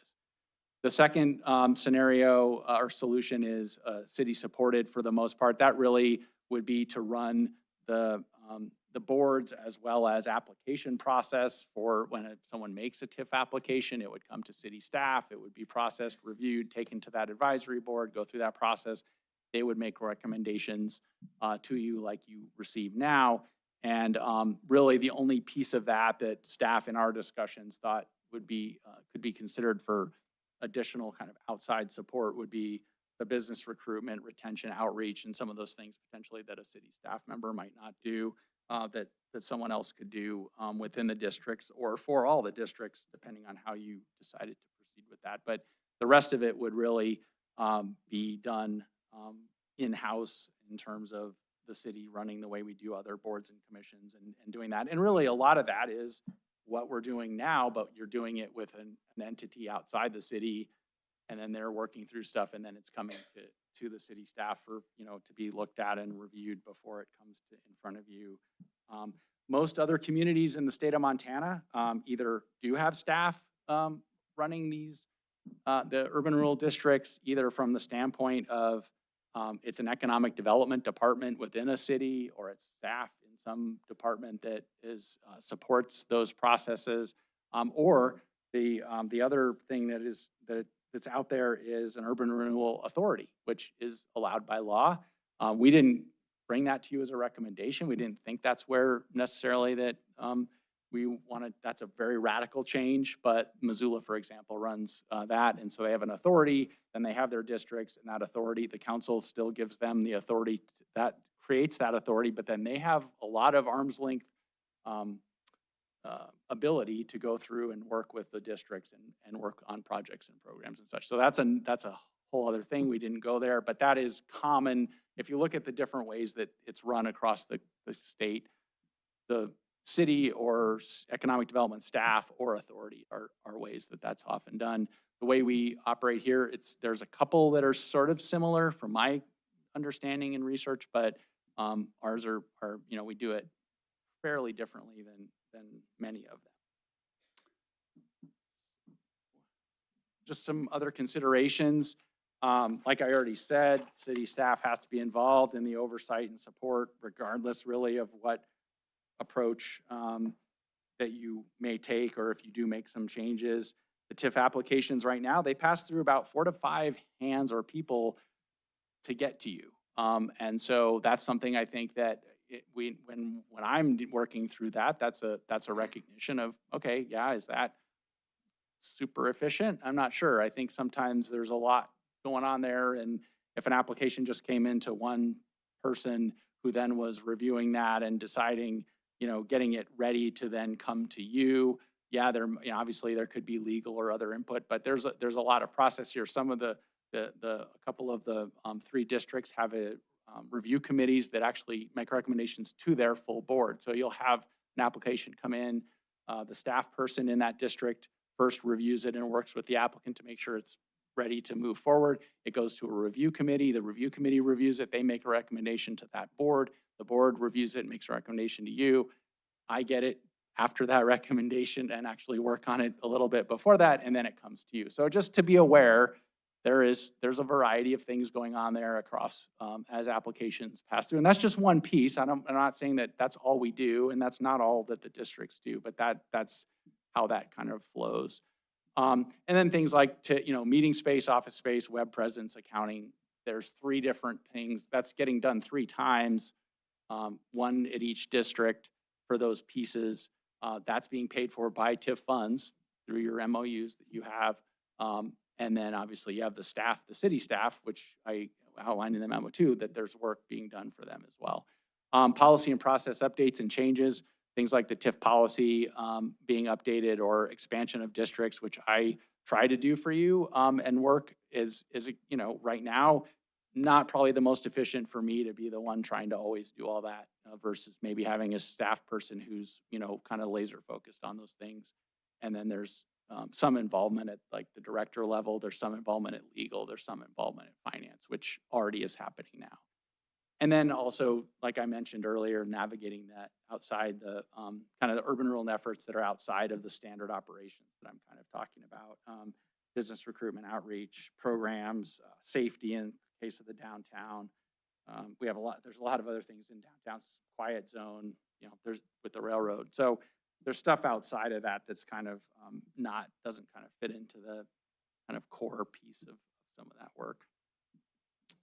So last slide, next steps, basically like to get some direction from you this evening on establishing those advisory boards and getting that going, since we are trying to hit as close as we can to that October 1 deadline when that statute takes effect. If you have direction on operational changes and MOUs and things like that we want to revisit to come back to you with recommendations or changes for you to consider there. And then whether there's any budget amendments that would follow that. You are scheduled to adopt your final fiscal 26 budget on August 25th. And so if there was anything that would be anticipated for that we could be ready for, then we would certainly do that as well. So with that, happy to try to answer questions. We do, like I said, have districts representatives to give some brief presentations after this as well. Thanks. Very good. We'll start with just questions for Wyeth or other staff members before we hear from our TIF district representatives. I'm not saying don't make overall comments, but if at all possible, try to focus on questions of the and focusing on, of course, the need to comply with Senate Bill 3. Councilmember Kennedy, you had your hand up, so you wanted to start. Why don't we start with you and we'll go the opposite direction this time. So go ahead. Okay, Wyeth. The question I have on this is, I know that the Senate bill made the change, and so we have to make sure that each of the advisory boards have a county representative, city representative, and the school representative. So what's broken in the way we do things right now? So yeah, Councilmember Kennedy and Mayor and Council. So yeah, you're correct. That is the statutory change that has to take place, and you have to figure out how you want to make sure that those different representatives are included in So advisory why board. couldn't we just add those 3 positions, and then if nothing's broken, leave them the way they are? So the piece I would add, Councilmember Kennedy, is my understanding is the way the appointments are done today across each of the advisory boards is not consistent now with the new statute. So it's not just that you need to add a school district, a county, and a city representative because we've got, I don't know the history, but you do not go through the same process to appoint these advisory boards as you go through with all the other advisory boards. All the other advisory boards, there's advertisements that go out from the city. People make application to the city. The mayor puts names on the table. Council signs off on them. That's not how it has worked historically or today with each of the 3 advisory boards for the TIF district. So Councilmember Kennedy, just to quote the statute, it says that we shall appoint an advisory committee to blah, blah, blah, blah, blah. And we do not appoint any of those 3 existing boards. Okay, so the question I have is, isn't there a way to sit with each of these 3 advisory entities and just set up a process like we have? I think it's very Move it straightforward. Councilmember Kennedy, I think it is very straightforward. What we do is clarify with you the direction this evening that the advertisement would go out from administration for that we are seeking applicants to be appointed to this board, and I would encourage everybody who's on the boards today to apply. Ultimately, it's going to be you 11 who decide who you're going to appoint. I'm a little confused though, because all the emails I received and everything, it's that we're going to take this whole process inside the city, that we're going to take over all of these. We've never had the discussion on that. So if all of it is just putting together the process to appoint each of the boards, and we're leaving everything the same, then why didn't we just come together with this is the process? Council, do you agree with it? And let's move on. So, yeah, I guess I'll just add, so Councilmember Kennedy, I think the part that we have to figure out, if that is all that you want to do, we still have to both have you set up those boards, and we have to revise all the MOUs, the agreements we have with these entities to specify how then those boards, like right now, for an example, the South Billings Urban Renewal Association has bylaws that talk about how they put their boards together and all the mechanics of how that works. That is irrelevant after this happens. So I guess what I'm trying to get to with that is that we have to then, with those MOUs, have to say, okay, this is the new way this is going to work with the board. This is how the boards, you're making those appointments. And then if you're going to have that entity keep running the process the way it is now, they're going to have to make some changes too to come into compliance with that MOU and to follow that new setup. Because all that part that has to do with how they run their board is not relevant anymore, because now you're the ones who have appointed the board. So there is some change there besides just naming them and kind of letting all the rest of it run. We do have to make some changes. If that is all if that's all you want to do. The idea here was just to bring up other opportunities aside from that, because we have to make some changes at this point just to even get into compliance. And really, that's all I'm interested at this time. I think in future, we may look at other pieces, but I think at this time, I think that's really what the state has mandated us. That's what we need to do. Okay, if we're going this way, Councilor Rapsletter? Yeah, I don't know when you're ready to take direction to start the purposes of discussion. If that's what we're gonna take some kind of action, but I'm happy to make the motion to that effect to essentially.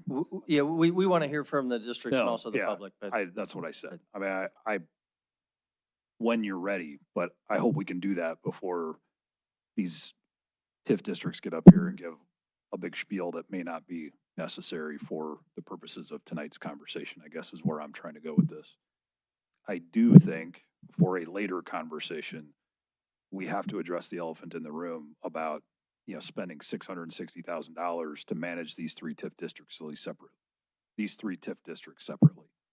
That seems like an exorbitant amount of money that we have to be more mindful about how that's actually justified. And if a conversation about consolidated management under an entity, not the city, an entity, whether that's, the DBA putting a proposal together to manage all of them, or Big Sky EDA, or, Joe Bag of Donuts down the street wants to try to manage all 3 of them. I'm open to all 3 of those, but we have to address the elephant in the room at some point, not tonight, about looking at consolidated management. Tonight, to me, is about getting into compliance with SB 3 and making sure the boards are appointed. But at some point, these TIF districts are going to have to justify the dollars that we spend on management to run these 3 districts. Very good, thank you. Councilmember Rowan? Thank you, Mayor. I feel like I might be a little slow on the uptake here, so sorry if these questions are a little pedestrian. But Gina, is it an accurate reading that MCA 7154234, whatever this is that's been amended, the city has to appoint the boards for these three TIFs? Is that accurate? And we just haven't been? That's correct. Okay, so if the decision tonight, however we create these boards, the fact that the SPURA bylaws say something different, that's not discretionary to their part. They would have to amend it to bring it into compliance with state law. That's correct. Okay. Basically, city code would then govern those boards. Okay, and so then perfect lead up to my next question. Do I read, sorry to cite this again, but I must have closed it. The portion of city code that talks about how we appoint, which is, 2501. It says that we sort of have to do this general public process unless there's an MOU that says otherwise. So couldn't we enter into an MOU with each of the boards that says, give us your slate of recommended commissioners? We will take that as a part of the recommendation process. I don't want us to walk out of here thinking that any random member of the public could be on these boards, although there might be value to that. But I think we could create a process that is more like, this is who we have vetted and recommended. Council, will you please consider that? Council could say yes or no. But I know we established qualifications for positions and all of that. All I'm saying is I think this could be a collaborative process to appoint their boards. Is that fair, or am I misreading that section? No, I think that's fair. I think it could be done by MOU, doesn't need to be done by, there could still be But a we have collaborative. MOUs. Yeah, Yeah. yeah, there still could be any number of collaborative processes Okay. to determine the qualifications for those board members. So we could walk out of here tonight concurring that we're going to put someone from the school districts and someone from the county on each of these boards. We will ask the three TIFs to recommend their slate of board. We will take it as an advisement, not a direction, and then we'd be done. Is that fair? With SB 3? I think mostly we'd probably need to draft, you'd have to consider some resolutions, pass some of Sure. those things, but yeah, But I think. in terms of structure, that would for satisfy the- SB 3. Yes. I think there is more to it because they're now, they would now be city boards, so we just need to ensure through agreements or whatever that they are complying with all of our city code requirements, but yes. But they should have always been city boards, right? That's on us. Is that fair or no? There was not a requirement before to have these. No, three the requirement was, the thing that was added was the representation of county and school district. And also the appointment in subsection 4 of 4282 about shall appointing. There was never a requirement for an advisory committee previously. This is new. Uh-huh. Oh, thanks. I appreciate that. Okay, I'm tracking with you. Very good. And I apologize for jumping line here, but if I could, because I don't want misunderstanding based on that last colloquy. There was some discussion about the possibility of one of these outside boards amending their bylaws to come into compliance. I just, Gina, correct me if I'm wrong, but I don't think I am. What they do with their bylaws is completely up to them. They're a separate corporation. What we're doing is creating a whole new animal, which is one of our committees. They can do whatever they want. It's not a question of them complying with anything, and they can't comply with this. It's what we do to create this new animal. Now, they could advise the advisors, and we could invite them to do that, but we're not talking about them changing anything, potentially. We're just creating this new advisory board, which will be our committee only. Now, what role they play as a partner in that, we need to discuss about that. But Correct. Would you agree with that? Councilmember Owen also Mayor, wants to respectfully, weigh. that's exactly what I was trying to understand. Are we proposing here to create 3 random boards that run in parallel to their boards of directors, or are we proposing to appoint their board? Yes, in simple language, we have apples now, and we're talking about creating oranges. And Why is shaking his head no? yeah, correct me, but I think we got one type of fruit. We're trying to create a whole other type of fruit. The old fruit might still play some role, but there's still 2 fundamental types of fruit.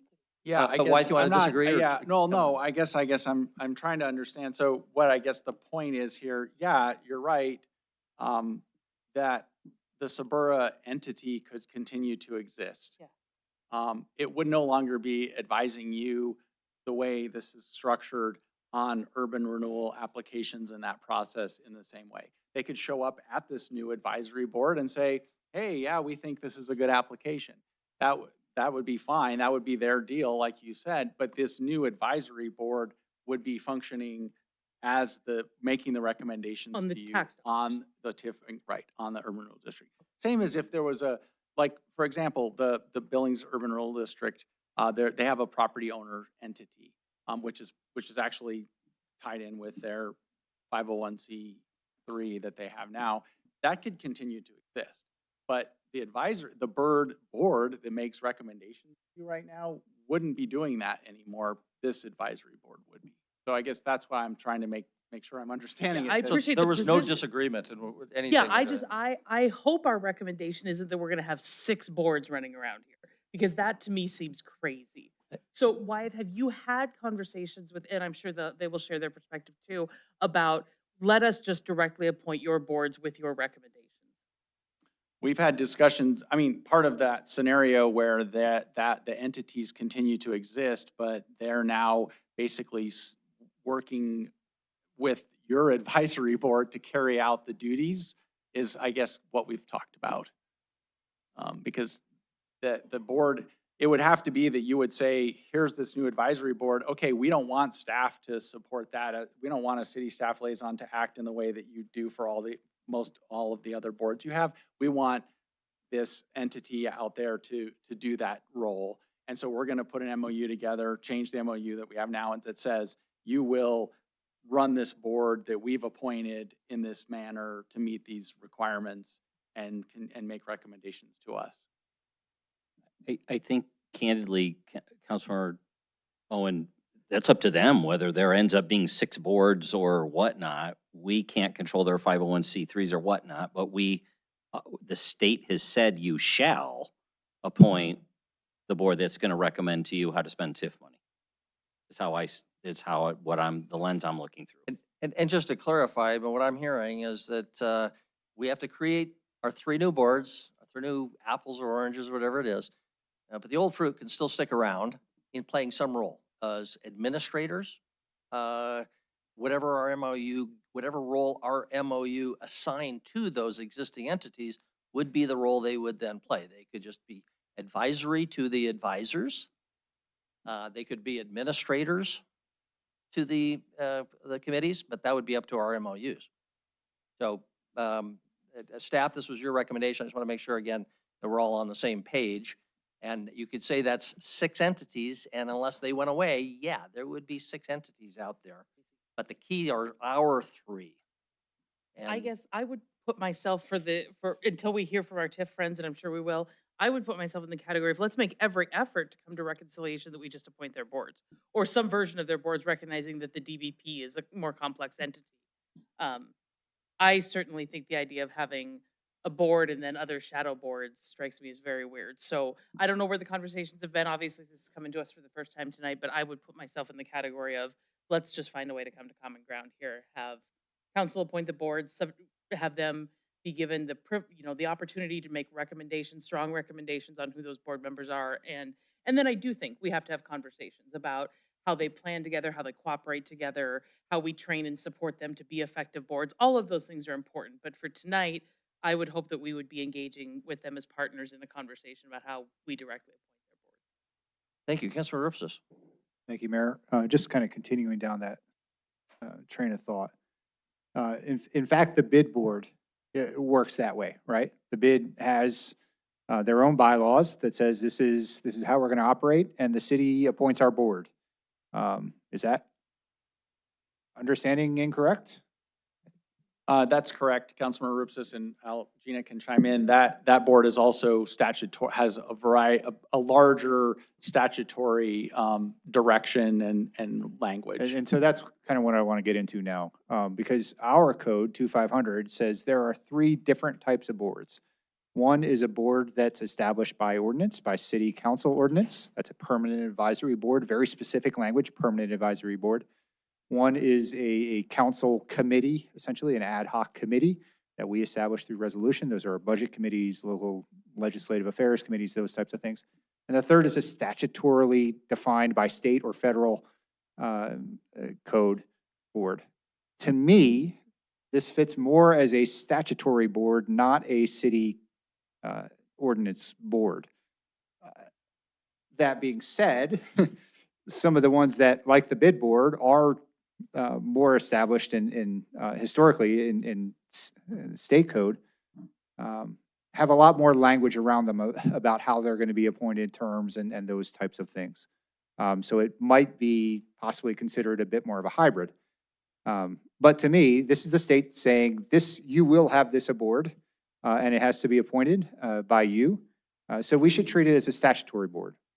Our city code says permanent advisory boards have to have a staff liaison. So we don't even have to have, if we treat this as a statutory board, we don't even have to have a staff liaison to it. In fact, it could continue to operate exactly as it does today with those boards making recommendations to us without a formal staff liaison, essentially as we are today, even though I know you do a lot of work for them, and as does Gina and Andy too. But you're not an official liaison in the way that you are with some other boards. Am I off base with any of that yet? Actually, Councilmember Rupsis, yes, you are. There are different kinds of boards, but all boards are governed by this article unless otherwise provided by statute. This statute simply requires that it be a council-appointed board, doesn't provide any other specific statutory requirements, qualifications or how they're appointed or anything like that. So then you would then turn to city code. And our city code does require that all boards, committees, commissions are governed by the article. And that's the all three last types. section of section 2-501. Um, Identifies those three, then says Yeah, all yeah, yeah. boards are governed. I'm by talking this. about 2506, staff liaison. Each permanent advisory board, very specific thing being called out there. So yeah, I get that this isn't as prescriptive as maybe the bid board is, but it is definitely not a permanent advisory board in the way that we have considered anything in the past. Right.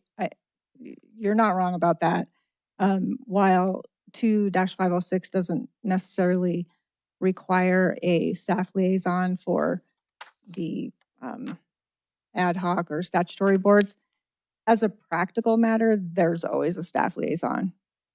I Yeah, mean, you just can't outsource some of the stuff that has to be done to In the way coordinate. that Wyeth is essentially the staff liaison for the DBP board and the Super board and the EBR board today, right? It's not a formal role that he plays. He's not doing the minutes and setting the agendas and all that kind of stuff, but he's a liaison in kind of a different way than is prescribed in our city code, right? So that doesn't have to change at all.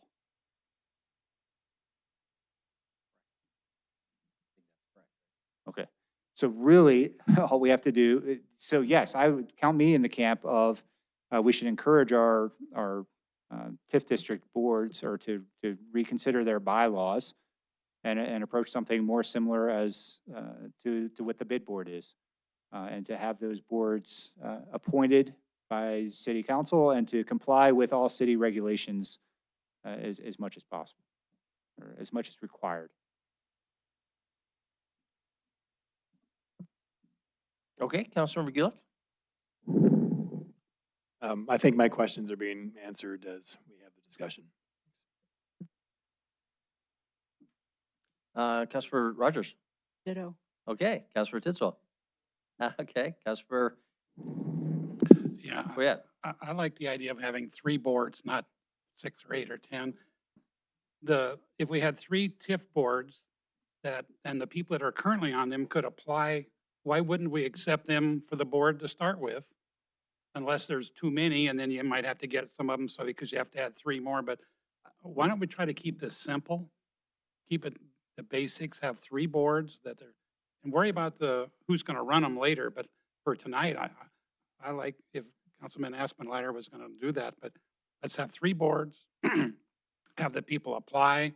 We can appoint them if they, as long as they're alive and meet all the qualifications, they've been here years and all that stuff. And then the other thing is I would like their help in getting the 3 new people. Maybe they know somebody in the city, maybe they somebody in the county, maybe they have somebody from the school district, maybe they could help encourage those people to apply as well. But let's try to keep it simple, folks. Okay, I guess my comments would be, we all understand the benefits of simplicity, but it's not always simple. And in this case, I would certainly support if we could create changes in bylaws where those other corporations, because that's what they exist as. They're separate entities. They are corporations. Could function as our advisory board. Okay. We'd have to think that one through, how to make sure the MOUs all jive up to do that. In concept, I support that because it's fewer parties out there, but that's going to require the very detailed involvement of those other 3 entities. And that's going to maybe take time. We have limited time here. We could theoretically create our own separate call it normal advisory board under Article 2-500 in a matter of a few weeks. And then take people from those existing boards to make sure there's overlap. One thing that I think all agree on is the value of the people who are most impacted by these decisions having a major voice. There's no disagreement about that. But I'm a little skeptical that we could accomplish that combination thing in the time frame we've got here. I'm not saying we can't, but we'd have to think that through. The safer thing in the short term would be just what staff was originally recommending, which was we create our own, call it regular advisory boards. So I don't think we want to take that off the table, would I guess be my comments. It doesn't change the fact, though, that we are I don't want to say we're playing with people's lives here, but we're definitely impacting people's livelihood. We want to be sensitive to that. We do have these corporations who've become dependent upon the dollars, and perfectly understandably. So if we do create our own 3, call it normal committees, advisory committees, I think we need to talk about how we could involve those existing corporations in an advisory capacity where they could continue to keep people employed and doing the good job that they are doing now for some period of time, not indefinitely, because it is a very important elephant in the room, as Councilor Asperleiter correctly said. I think we do need to look for efficiencies. It just doesn't seem right that we have to do this 3 times over. But in the short term, we do want to be sensitive to the system we have developed over several decades here. So those are overall high-level comments. I just want to make sure we're through, and then we'll come back to kind of a free-for-all. Councilor Renese, you, I think, are our last, and with Councilor Ripsis.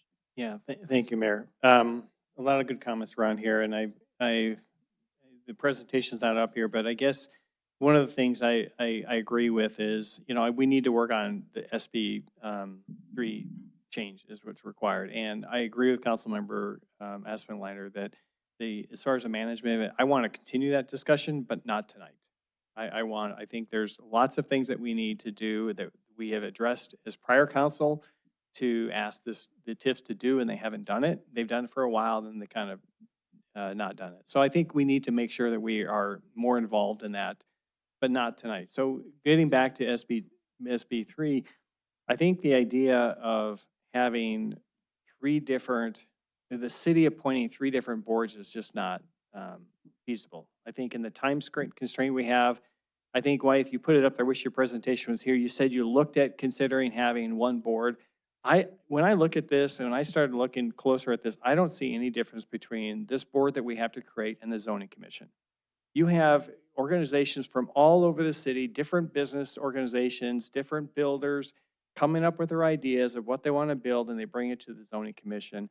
And the zoning commission looks at all their ideas and looks at whatever it is they have to look at, and the zoning commission makes a recommendation. Now, all those individual entities are making recommendations to the zoning commission, and then they're recommending it to the council. There's no difference here. We just happen to have 3 TIFs in there. Who knows, the Heights could have a 4th TIF in the future, and you're gonna have 4 TIF boards. You know, instead of having separate appointed advisory boards, I think we need to keep this simple, as Councilmember Boyette said, is create one advisory board, make it up of the city appointee, and these appointees can be, they don't have to be city staff, they don't not be city council. They're just like any other board. You have an application, what the criteria is for that. And so, because we hear often in these TIFs is, well, they're spending our tax dollars. You know, every time you have a TIF created, those tax dollars. Now if we have a city representative, they can represent the whole city and say, this is why they're spending your tax dollars in these districts instead of the citywide. You're going to have your county, you're going to have your school district. You can have one from each of the districts, or you can have 2 from each of the districts. It doesn't really matter. And by the way, not just this school district 2, but you can have the Ellison on the board as well. Now maybe they are not going to come when they're hearing something that's not involving their area, but maybe they will, because the value of having that additional individual on that board is going to be better advice to us as a city council. So in my opinion would be, keep this very simple, make one board similar to what the zoning commission does, and these different entities that are out there now, they can continue to exist. They're going to just take their project that they've got and bring it to the TIF board and then sell it to them. If the board doesn't like it, they can kick it back. We can make some rules as far as, you know, how they have to kick it back, or how they don't have to kick it back, or what they can do, things like that. And then it comes to us as this council to make a decision. This also provides an arm length between the organizations, the developers, and the city council as well, because you have this independent board that is being made up of multiple people. Yes, some are from maybe the board that's coming to recommend that, but others are coming out of that. So I think there's a simple way to do this. So that's my idea on this, and I guess Councilmember Rups. Councilmember Rups, Councilmember Aspenleiter?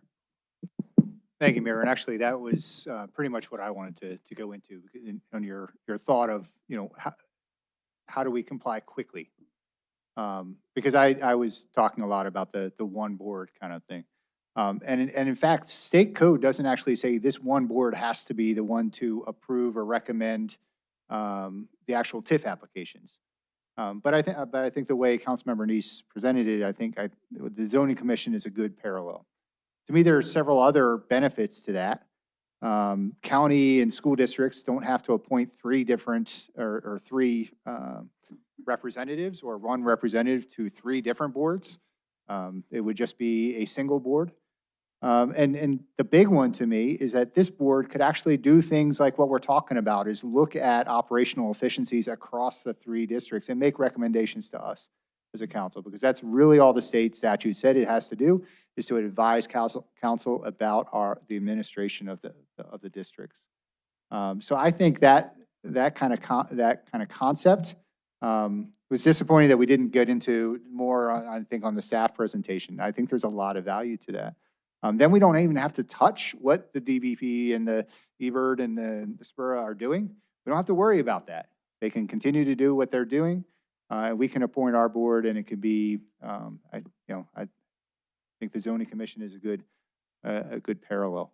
I would encourage us, if we really want to go somewhere quickly, think about that, and even set it up with a 2-year term out or a 2-year timeline, where if we think long-term where we want to be is that kind of direct bylaws update with the different TIF districts. Give them 2 years to get it done, and extend those MOUs for 2 years with the understanding that that's where we're headed. And in the interim, set this up. Otherwise, long-term, I don't think it's a bad way to go. I'm going to recognize Councilor Aspenleiter, but then I'm going to ask us to move on to our representatives from our TIF districts. I just want to encourage council, although this is very helpful, to keep an open mind because we have not heard from the public. We haven't heard from our TIF districts. But this is useful because they can understand what we're thinking about. So, Councilor Batchelor? I would respectfully disagree. I'm not interested in a singular board to manage, three recommending non-appointed entities. I think that's just another layer and level of bureaucracy. I mean, as a guy that goes through these TIF applications, they already take long enough. When we set up these commissions, I mean, hell, half the time our planning board some of the times our planning board and zoning commission can't even get a quorum. I mean, we can't even find people to appoint to these boards, let alone fill them with people that are going to show up consistently. I mean, that's a legitimate problem that we have with our active boards already. So creating another one that we think we're going to fill with people that'll actually show up and do the work, I think is a real problem that we're going to run into. I mean, these local TIF boards are made up of people actively engaged in the TIF, and they do good work. I might not always agree with the outcome, but I'd never disagree with the approach and the passion that they bring to making sure that they recommend the projects that they believe in their districts. So I'm not supportive of creating this overarching board because I think we're going to have problems, and it's just adding another layer for businesses to get through this process and extending it out more and more months. And more months means more and more time and more cost associated with these businesses. That is unnecessary, in my opinion. I continue to believe that finding some level of MOU that we can create to find an agreement between the TIF district boards and the city about how we appoint their board is the proper way to go. And I hope that's what we focus on when the TIF districts come up here. Please don't give me a spiel about why you're important and why you need to exist. I already heard that. So please don't do that when you step up. And Mayor, I disagree. We have already heard a lot from the public if we're all checking our emails about where they feel and what they feel on this topic. So, I hope that gives a good sense of where people are coming, where we're going tonight, and that you have been heard as you come up and give your comment.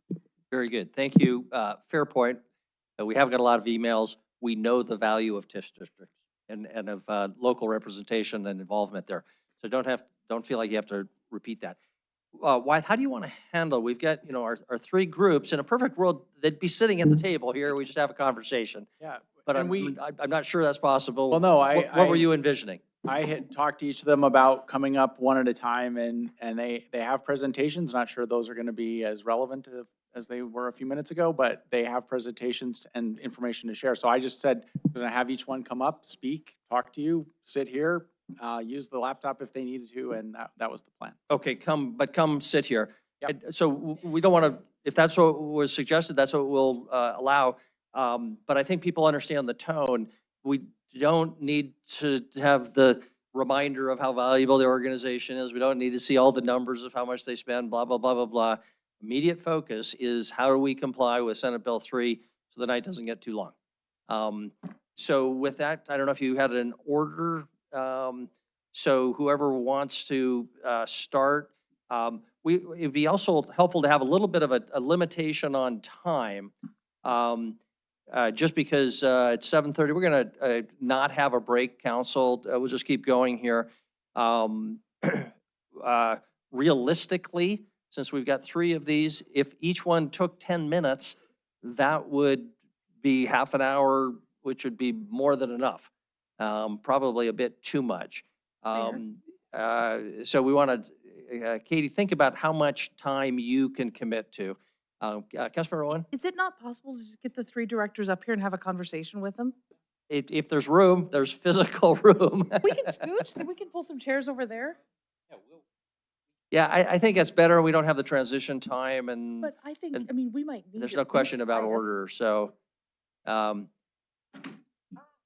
Yeah, so if we can have the three directors or their representatives from whoever you want to appoint for that purpose.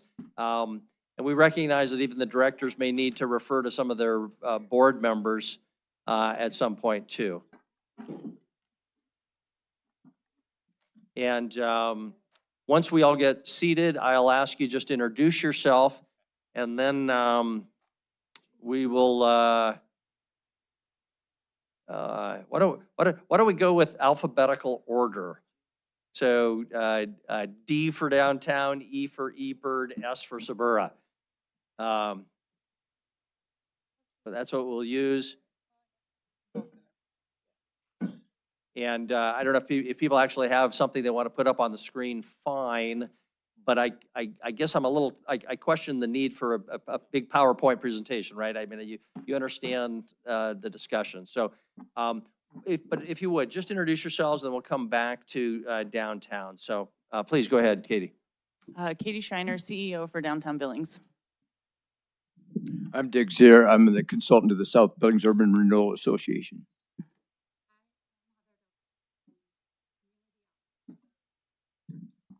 Very good. Thank you. So, Katie, kick us off. I had a slideshow. I would have skipped to the very last slide for you all in the interest of the conversation that we've had here. Our request and interest in this conversation is genuinely allow us to keep doing what we're doing. Compliance with the legislation, compliance with the municipal code is simple for us.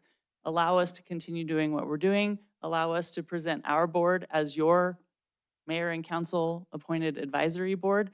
We already have a school district representative, a county representative, and 2 city representatives sitting on our board currently. We believe that what we are already doing is meeting the letter of the law. We can have our bylaws revised back to city staff for review within the week. We can have a slate of very qualified advisory board members on your table by the end of the day tomorrow. And we are prepared to work diligently with city staff to create whatever MOUs are required to allow us to continue to do the fantastic work that we do. I would have highlighted that we have put nearly $250 million, that's billion with a B, private dollars into the downtown district over the last 20 years in the many iterations that past leadership in this community have put into place for development downtown. I believe that what we do is incredibly valuable. I will close with this. If there are efficiencies to be found, and there are always efficiencies to be found, I will say that again and again and again. Please allow us to have that conversation with you as an advisory board, as economic development professionals who are doing this work. We are happy to have conversations about efficiencies and how we can better serve our community as a whole, as that is truly the objective of this board who sits at this table, my board who supports us, and my team who works their tails off to do this work for our community. So that is our simple ask today, to just continue to let us do the very important work that we're doing. Thank you, Katie. And I will give everybody an opportunity to ask questions of our presenters here once they've all had a chance. I'm just going to also maybe potentially do a little cross-examination. Very simply, Katie, when you offer to bring your revised bylaws, and you don't need to do it tomorrow, but at some point, just to be clear, you're saying that you would let us appoint your board? To the letter of the law for the state statute and municipal code, we already manage a council appointed board through the Business Improvement District. We manage the assessment funds that come in through the BID. We present our work plan and budget, both in the BID and within our Urban Renewal District Management, to the council annually. We also report to you regularly. There's absolutely nothing in my mind that needs to change in this. And you absolutely could appoint our boards, and we would gladly work hand in hand with that board to continue doing the work we do. Okay, thank you very much for that clarification. And then eBird, Heather. Can I just say ditto? Is that good? Are we good with that? So our board is not appointed for you guys. It is not as easy for us to comply, but we are completely fine with you appointing our board. Everything Katie said. A couple of things I want to say though is there's been so much research that has been done by myself and Matt, Katie, going into this, that there's a few things that I just want to really clarify about the eBird. And the biggest portion of that is this was made by the taxpayers. These guys worked from the 90s to really get this TIF district off the ground. When I was doing research for everything, one of the quotes that sat with me was, at the end of this TIF program, it was the hope of everyone involved that the lasting result would be a place where people could live, work, and play. There were more than 100 people involved in the creating of this between BSED, 60 property owners. These guys are so invested in the community that a lot of them, the idea of having off the ground people taken out of the district is not even an option. When you go through the list of things that our district has gone through infrastructure wise, it is those directors that have made that happen. It is those guys who have gotten places annexed in. It's Zach Tarakitis who went through and got the Lazy KT torn down. It's the director and it's the people in-house that make those things happen. Without that, I'm here for the taxpayers in my district, stakeholders, they told me to say that, to let you know that they made this, they support it, they love it, and they don't want to see it just be completely taken over. And all of that work they've put into it, I have a few of them that are very mad at me right now. Be nice if you're watching. And I think that there is definitely room for improvement on paperwork things. I know to Wyeth's points, we have had issues with that in the past. That's something we're willing to work with. Our board would absolutely come in here and love to work with you guys. Our hope is just to continue making that area amazing. Okay, very good. Thank you, Dick. Thank you. I agree with the fact that have the city council go ahead and approve our board. I would like to recommend who you approve, and then you guys can make any changes. But there is a school district one that I'd recommend from our district down there. As far as the city and the county, it would be up to you guys. And I know my board would be okay with that. In summary, why would we change something that's proven to be very successful? You know, we've got some real good success stories down in our suburban district. You know, of course, the big one is the recreation center. It's under construction. If you haven't been down there, it's amazing. They're putting the roof on the ice right now, and both buildings should be on the site by the middle of August. I drive around my neighborhood, you know, my district a lot, trying to figure out how we can make it better, a better place for the people that live there, make their lives better. I attended the festival this last weekend on Saturday. I've been driving around the skate park. If you happen to add that to my district, see how we can help with that and make that a safe place for the kids to go skating. I wouldn't let my kid or grandkids go down there the way it is right now. I drove around there the other night and it was like 30 to 40 homeless people. I've already talked to Eugene, Oregon, and what they do over there. They've got a fairly good plan, but I'd like to address that as part of our deal. There's other things that we're looking at down there, maybe a nice restaurant, maybe a shopping area where they could have ice cream, where they could have Montana-made products, they could rent canoes, you know, any kind of business development that we can do down there. In the past year or two, we have increased maybe $1 million in our tax base, and that'll all come back to the city at some point in time. And we've got a lot of new business going down there. If you've driven down there, that place is really hopping. I think we've got an excellent board. I think we've done an excellent job down there with business development and removal of blight. We've got a lot of work to do. I went down there today and I see there's coating the streets. You know, we had somebody ask about that. I like what we've done there. We've put curb gutter sidewalks down there, but I like what we're doing, and we're willing to work with you guys any way we can to make this thing work out for you. And let's just comply with the state law right now and leave our TIF districts the way they are. Okay, thank you, Dick. And obviously, council, we're seeing a consensus by the TIF districts to let us appoint their boards.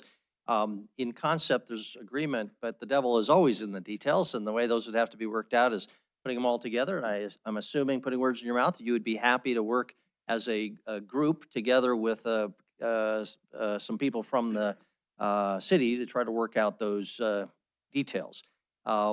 Before I open it up just for general questions by council of our TIF representatives, I'm going to ask Wyeth. You've heard those points from a staff perception, and recognize that the immediate priority is compliance with Senate Bill 3, not to find all those efficiencies which are still out there and still important. How do you feel about going down this path and putting together a working group that would probably be headed by you? Gina would have to play some role, or somebody from her office. Maybe some council members would want to be on that, and certainly these three were their representatives. But what are you feeling about that direction?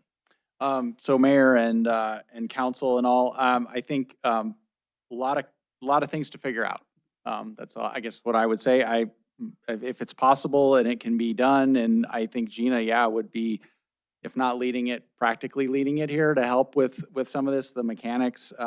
If we're dealing with existing 501c3s and, you know, we don't have a lot of statutory direction for this, to create this, I mean, all that, I guess there's a lot to figure out there. Not saying, you know, we can figure it out. We'll certainly work and bring something back. I guess I don't know in terms of who is involved. Yeah, certainly working with the 3 districts. We have 3 different entities like we talked about. We have state law and looking at that, I would say probably right now just staff, a few of us and them to initially try and figure out where we're at. Some of them have their own legal representation who's helped draft and put their bylaws together. So I think we'd probably have to have a get together like that and try and work through it initially and probably come back then to you guys with, okay, yeah, we figured out how this can work and here's what you need to do. Is it a resolution? Is it whatever it is to put things into motion? Okay, so I'm not hearing I'm not hearing opposition at this point. I mean, no, I don't, I mean, no opposition, just trying to figure this piece out and then understanding that everything else we'll talk about at a different time and we'll try to work through some of the things that, Okay, and Gina, while you stepped out, I posed a question for Wyeth. I just recognized the obvious, which is that there seems to be a consensus by the TIF districts of a desire to have the city, in a perfect world, designate their existing corporations as our advisory committee, recognizing that in order to comply with the law, they would have to cede their ability to name their board members to the city in order to comply with that, and of course, have a county representative and a school district representative, and that we'd have to work together to work out the details. Before I just offer the floor to the other council members, we'd need a working group. Yeah, and you or your office would have to be front and center in that. How are you feeling about this, what I'm perceiving to be the current direction? Is that something you'd participate in, something you would support, something you would oppose? How do you want to comment before just turn it over to the council? I would absolutely be willing and would want to participate in this process. I think that would be really important. To come up with agreements and new bylaws, and hopefully the bylaws could essentially just be transferred. Hopefully the bylaws as they are written for the 3 entities would be adequate and sufficient to meet city code. But yes, I think that we Okay. And absolutely obviously, could do that. it'd be simpler if there was consistency amongst the groups. That's a whole nother issue. Anything else before I turn it to the council? Okay. No, I don't think so. They're Not at this all point. yours. How do you want, Councilmember Rowan? So, Well, and we'll still have an opportunity for public comment, but yep, I'm just Go ahead. asking questions. So Katie, you mentioned that you regularly have, as we know, city participation, school board participation, county commissioner. Is it county commissioner or is it county staff? We've had both in the past. Okay. We are making a transition from county staff to a county commissioner currently. We have put all sort of future movement with our board kind of on hold, but we anticipate moving back to a county commissioner. Okay. And then for the 2 of you, what has been your engagement with those other entities? Do you have people in mind?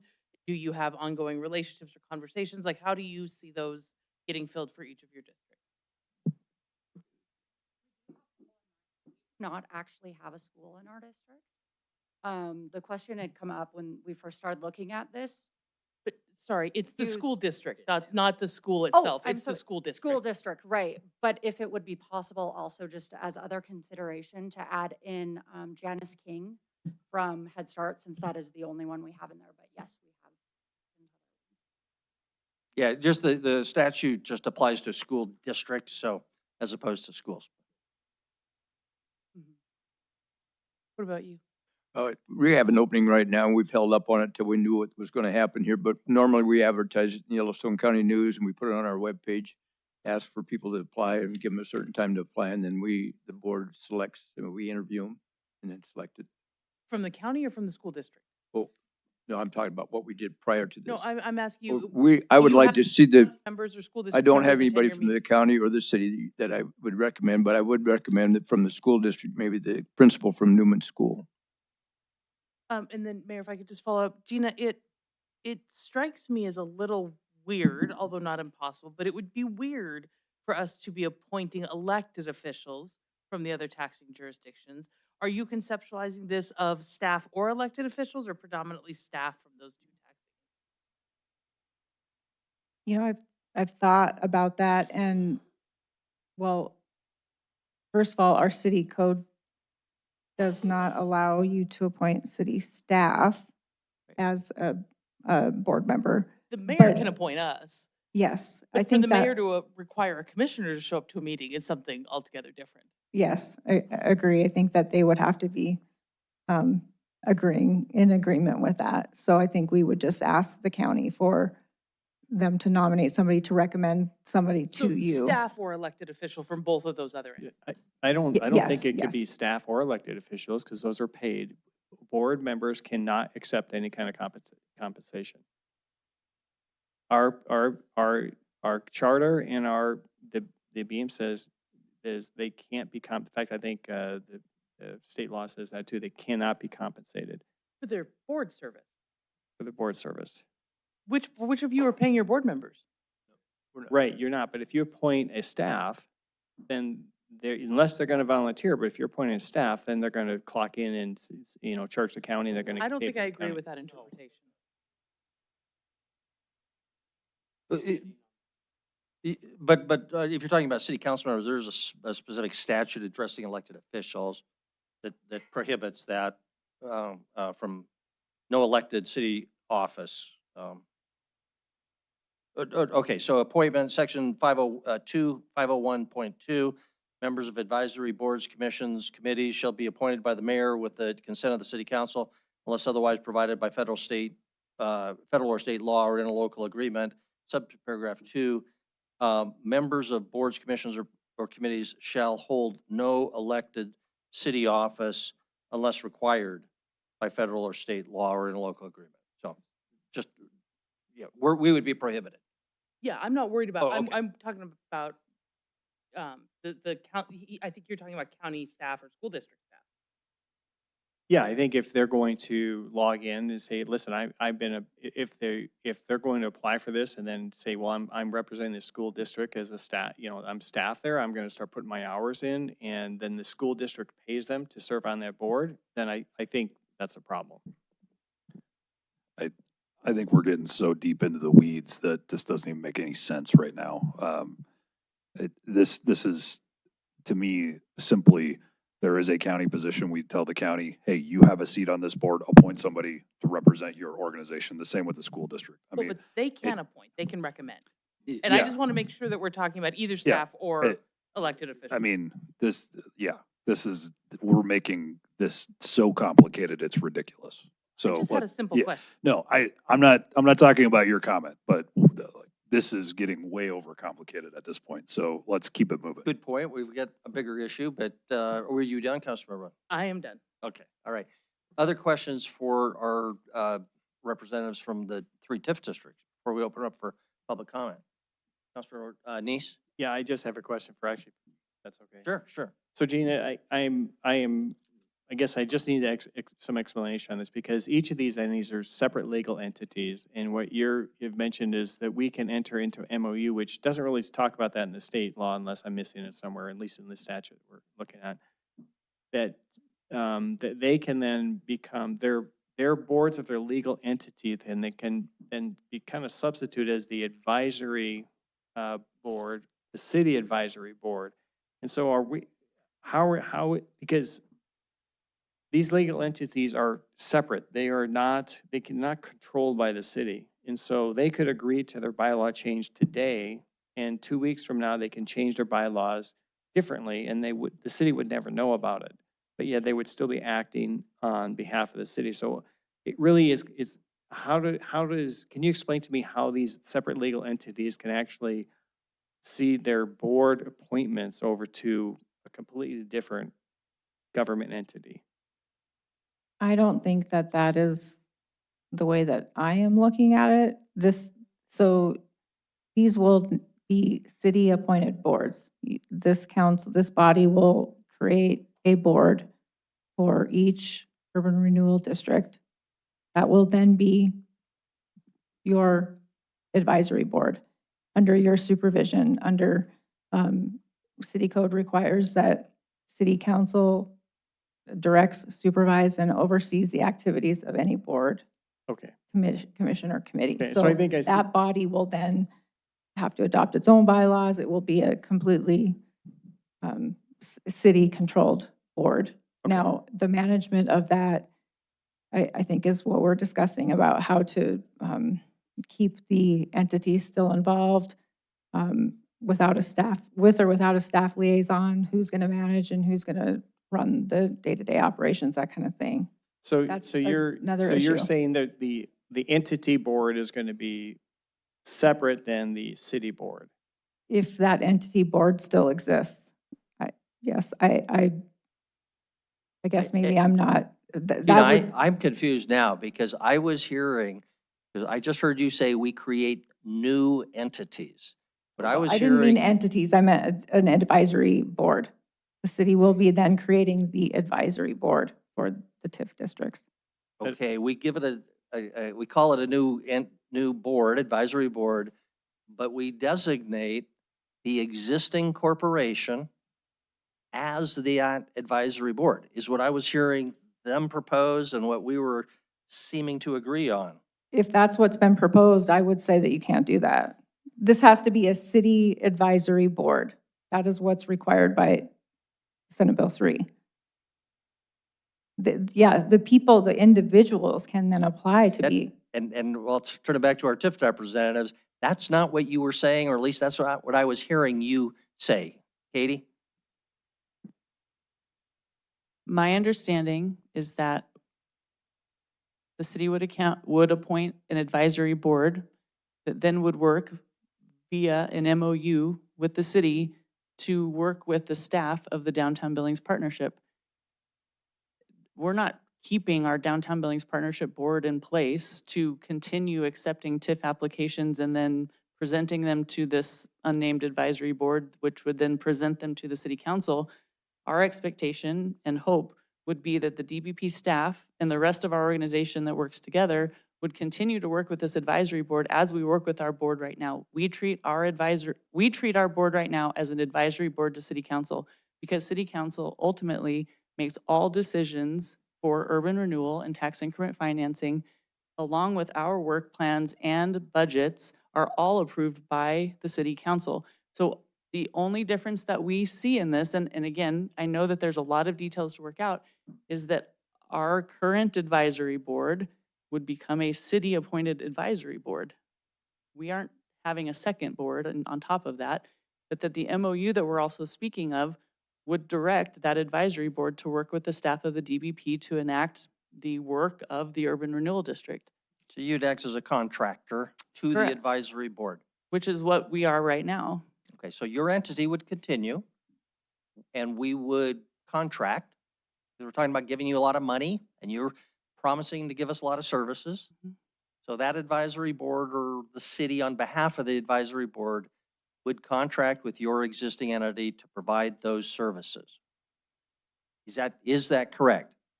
Is that To the- my the understanding forum and or belief the that- structure that, which is really what the staff report was recommending, is how I was reading the staff report. But is that correct? That's my understanding. Okay, entity continues and they're contracting. You see my need to have these questions. Councilmember Ripsis. Now I'm confused. I thought when we were talking the other day, Katie, that you said, so the bid, does the bid exist as its own nonprofit entity? Yes, What's the name of that nonprofit? the Downtown Billings Business Improvement District, Inc. Okay. So the Downtown Billings Improvement District, Inc. has bylaws. It's filed with the state, articles of incorporation, establishes a board of directors. How is the BID's board of directors seated? We do not appoint our board of directors. The city council and mayor appoint our board of directors. Right. I don't want to throw another little wrench into this. The state statute that dictates a business improvement district is far more prescriptive than the state statute that is talking about urban renewal district and the management. This particular law that we are speaking on right now and interpreting to bring into fruition for our districts, it is not as prescriptive as the state statute that dictates business improvement districts. So there are some differences in that. But that being said, the business improvement district is its own nonprofit organization, and it manages the business improvement district on behalf of the city of Billings. The board is appointed by the mayor and council. The board also approves our work plans, approves the assessment, approves our budgets, and continues to appoint those boards. However, the board works with the staff of the business improvement district to manage those funds and that tool. Right. I see this working in a very similar way. However, the city code is the more prescriptive of the law that we are following. And so this is the law that we are trying to make sure that we comply with to make this new legislation work. Sure, but we can easily change city code. We control Correct. that, right? So we can use the lack of specificity in state code to our advantage here.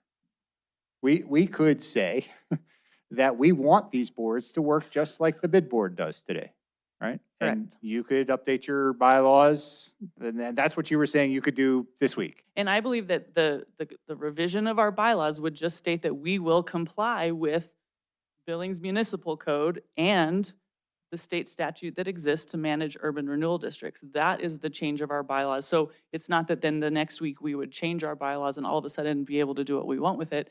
Our bylaws are that we would comply with this to work alongside and for the advisory board appointed by city council. So Gina, what would be the simplest way to change city code to 500 and all the associated things? To just say, we have a couple boards here that we want to work just like the bid board.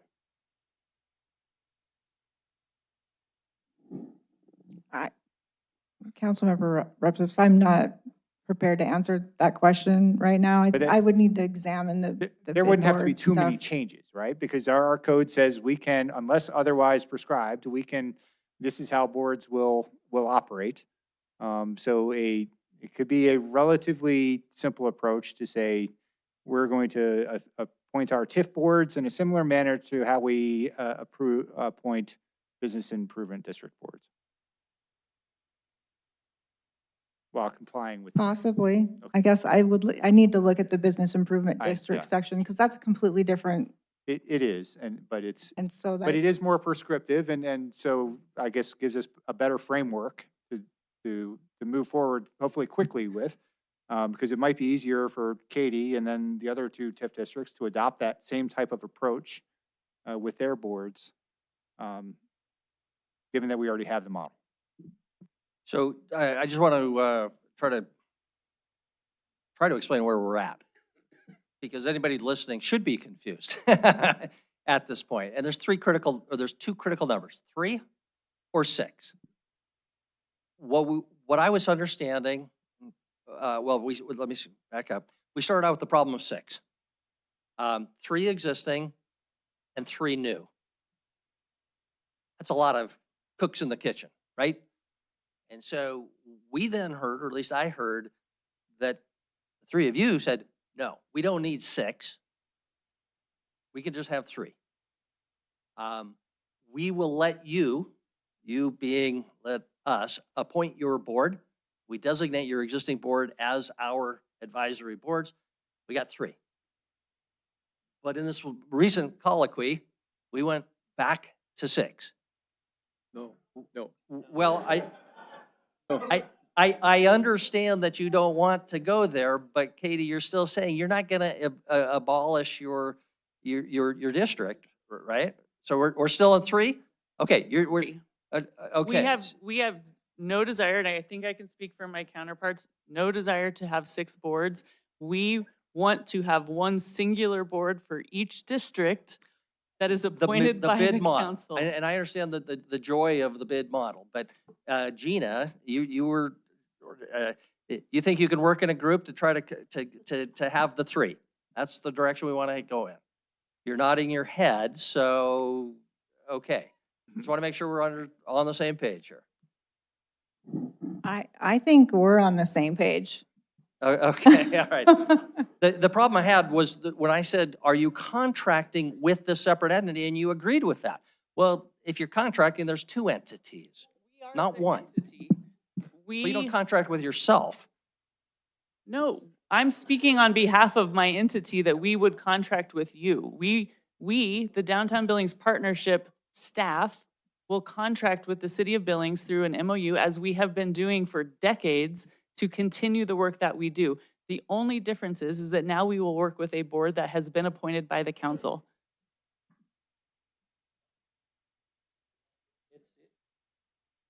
Yeah. And the DBP board Okay. does not exist.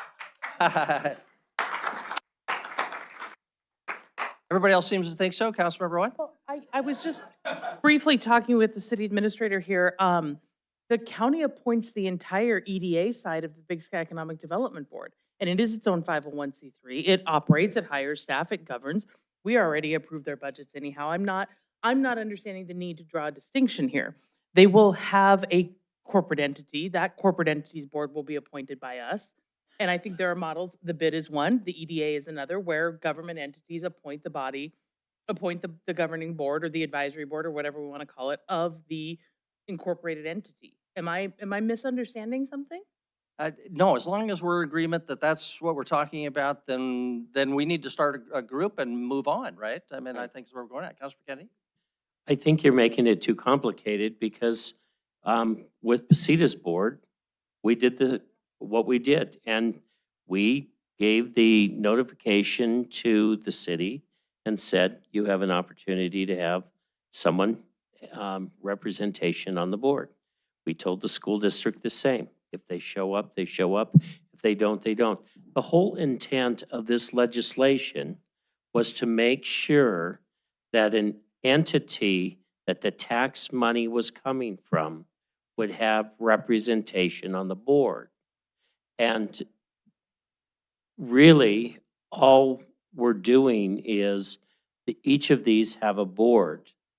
They have offered their board that they'll just fill out the application and our council will make those appointments. And then the county and the schools will be able to send a representative, and that can come to you and the council to appoint on the board. It's really very simple. And then once we do that, we've complied with the state.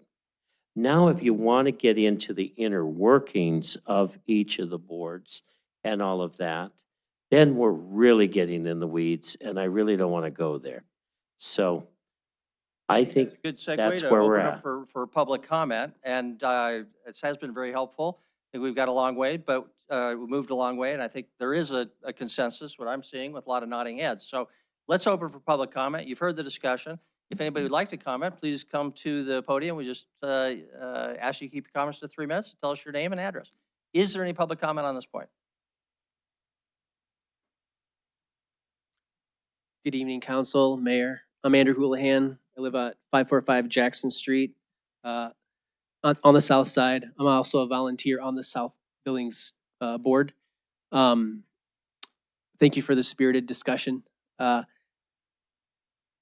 Reasoning by analogy is often flawed, but there's state statutes that require the city council to approve budget or to approve spending money from the TIF districts. Yet there are policies that allow you to expedite some of those decisions. And I'm just curious if the legal team would kind of make sure, like, for example, the MOU, the South Billings TIF district has, is a two-way street. So it's an agreement between the South Billings TIF district and the city. And so our bylaws have been changed, and that was a reviewed and vetted process. It wasn't just we changed them overnight and it changed the structure of our relationship, so that you have that oversight. So if through that MOU, the composition of the board could be established and approved as a policy, we could just meet all the requirements that the state statute requires via policy through the MOU. Something to consider. So that, I guess in summary, it would be the MOU acts as an approved policy for how to appoint the board. So for example, the south side right now, we say You know, we need 2 people that live on the south side, 2 business owners that work on the south side, 1 at large to make sure we're getting experienced people, business leaders in our district that's blighted, getting that expertise opportunity. So we have an at-large position. So those kinds of things we already do, hyper-local. So I see the point that the state has to expand the representation and make sure that school districts are represented, et cetera. So yeah, changing our bylaws as a board member, by all means, we're excited about it and making sure that we expand our representation in that way. And then consolidation of policy between the TIFs, we're for that as well. If there's efficiencies of one, the Southside TIF District's been trying in the last few years to be an exemplary TIF board. And one of the things I've talked to multiple representatives, our consultants about is, hey, what do those TIF boards do? Let's make sure ours does that too. So that's a good way to go. And then during the capital improvement approval process, each year, narrowing in, developing a process to see how each board spends our money is critical. So hammer down on us, make sure we're efficient, make sure we're not wasting money and we're efficient with it. Thanks. Very good, thank you. Hi, guys. Danny Kramer from 208 North Broadway, and I'm here representing yesteryear's Antique Mall, and I'm here today to support the continuation of the partnership between the City of Billings and the Downtown Billings Partnership. The work they do in managing the Urban Renewal District has a significant impact on the development of downtown Billings and the interest in downtown investment. Their work and presence continue to provide a significant positive impact on the existing environment, investments, and overall atmosphere of the downtown community. We support the work that the Downtown Billings Partnership does because they communicate with small businesses like us and give us a voice beyond our reach. They beautify our streets, they put flower baskets in the summer, and they brush the snow off the sidewalks during the winter. They advocate for a safe, walkable, and accessible environment to shop downtown.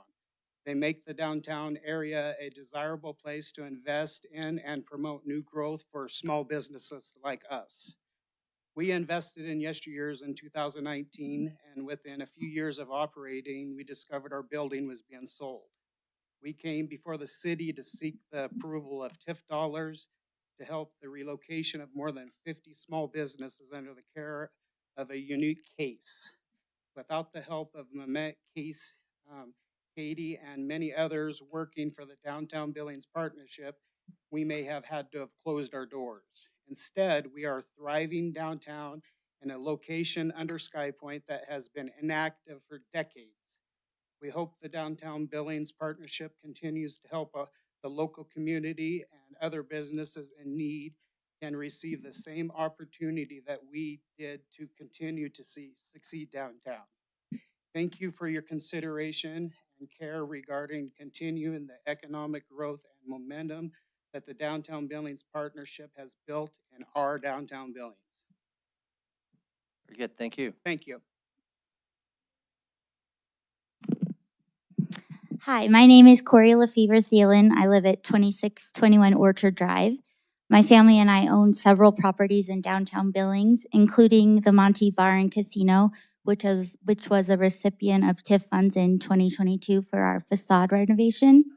I'm also on the downtown bid board, so I'm aware of the inner workings of that board and how that system can work for the DBP board.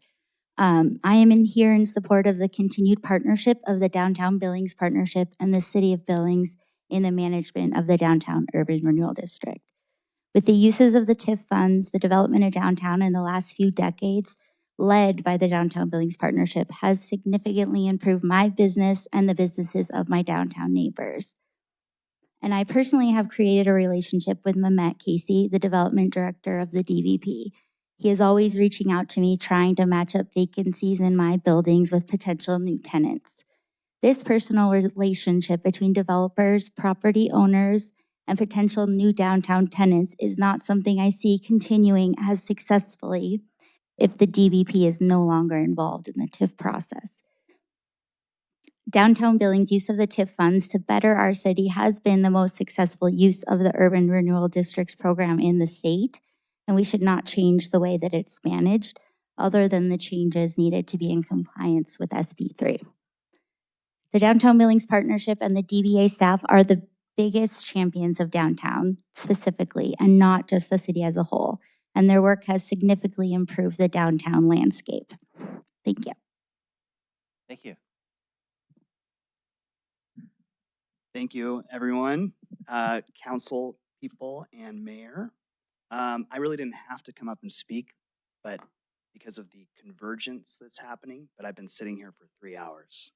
So I wanted to cover just a few, I just wanted to hit on a couple of points. Every district is very different and deserves representation from that district. Joshua Tenyas, I'm sorry, 2104 Wingate Lane.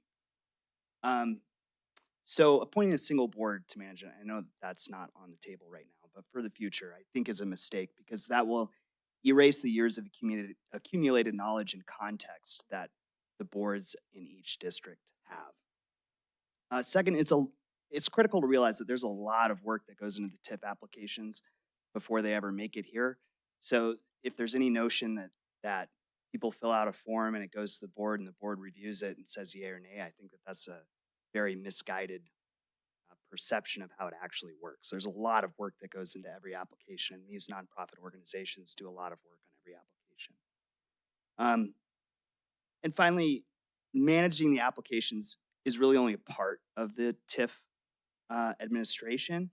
The organizations also build a ton of relationships with architects, business owners, developers, both in the community and outside of our community. So in your deliberations, as it seems you are keen to do, I would say make the minimum amount of changes in the MOUs to make everything stay working as it is. Thank you so much. Thank you. Hi, my name is Allison Lefevre. I'm a downtown resident. I live at 2310 First Avenue North. My family owns and manages the Monty Bar and Casino, who my sister just spoke about. We received TIF funds in 2022. I'm also a general partner in the ongoing redevelopment of the Billings Hardware building at Montana Avenue and North Broadway. Our TIF application was granted. We hope to be in construction this year. So thank you for that. Most of what I was going to say has been said before, most eloquently by Katie. I just want to second everything she said. And I just want to touch on a couple of points. One was staff commented on how across the state there are other municipalities that have a fair amount of internal TIF review within the city. I believe Missoula was mentioned. I would just encourage everyone to look at the success of those programs versus Billings. And I think you will find that the success of Billings and the private investment that Billings has generated far outweighs what those other cities have accomplished, which is just another reason why we should try and keep the oversight of the TIF district funding within partnership. And then I also wanted to just advocate, there was I think we're leaning towards the right direction of 3 separate boards, but I just wanted to reiterate that first, that 3 separate boards versus 1. These are 3 very different communities with very different needs, very different developments. And I think the value of listening to the people who live and work in each of these communities and let them delegate where the tax increment financing is directed is key to the success of these programs. Thank you. Thank you.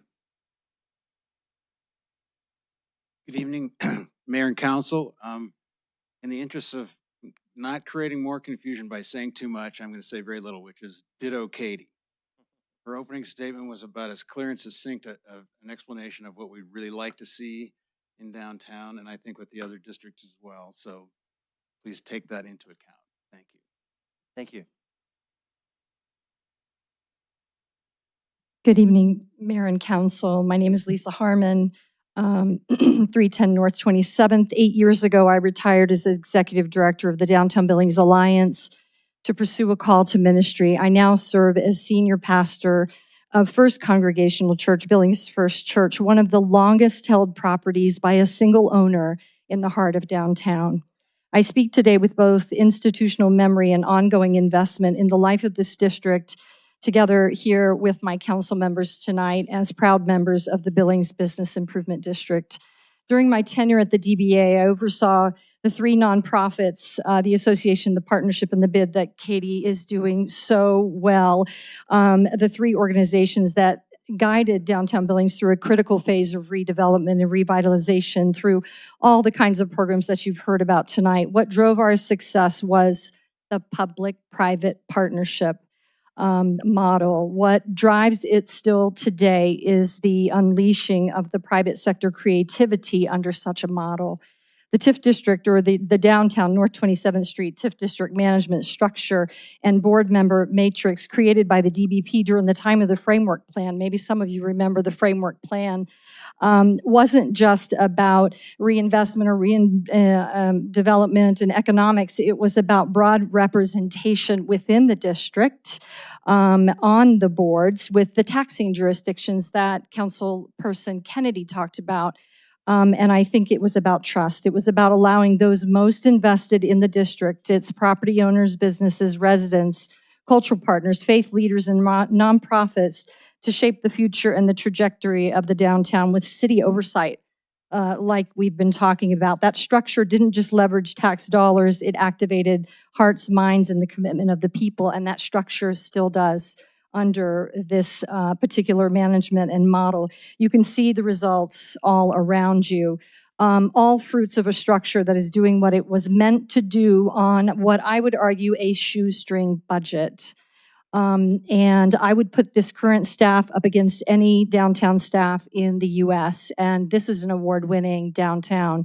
To remove the TIF district's management from the DBA, and I do want to speak on that, though I know it's going to be addressed at a later time, I don't believe it's a neutral administrative change. I think it threatens the health of the entire system. The three organizations, particularly in the North 27th Street District, working as one, amplify each other's impact. To gut one arm is to destabilize them all. And I think this would be a grave mistake for the city.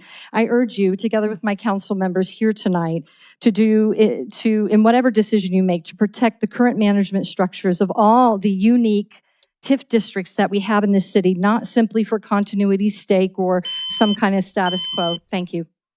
Thank you.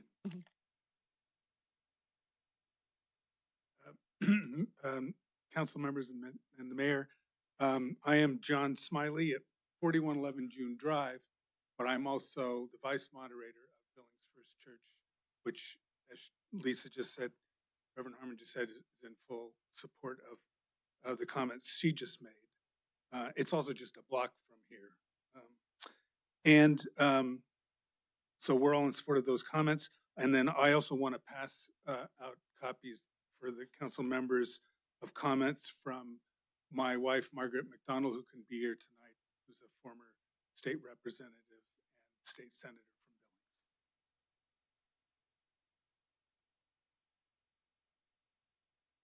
Very good. Thank you.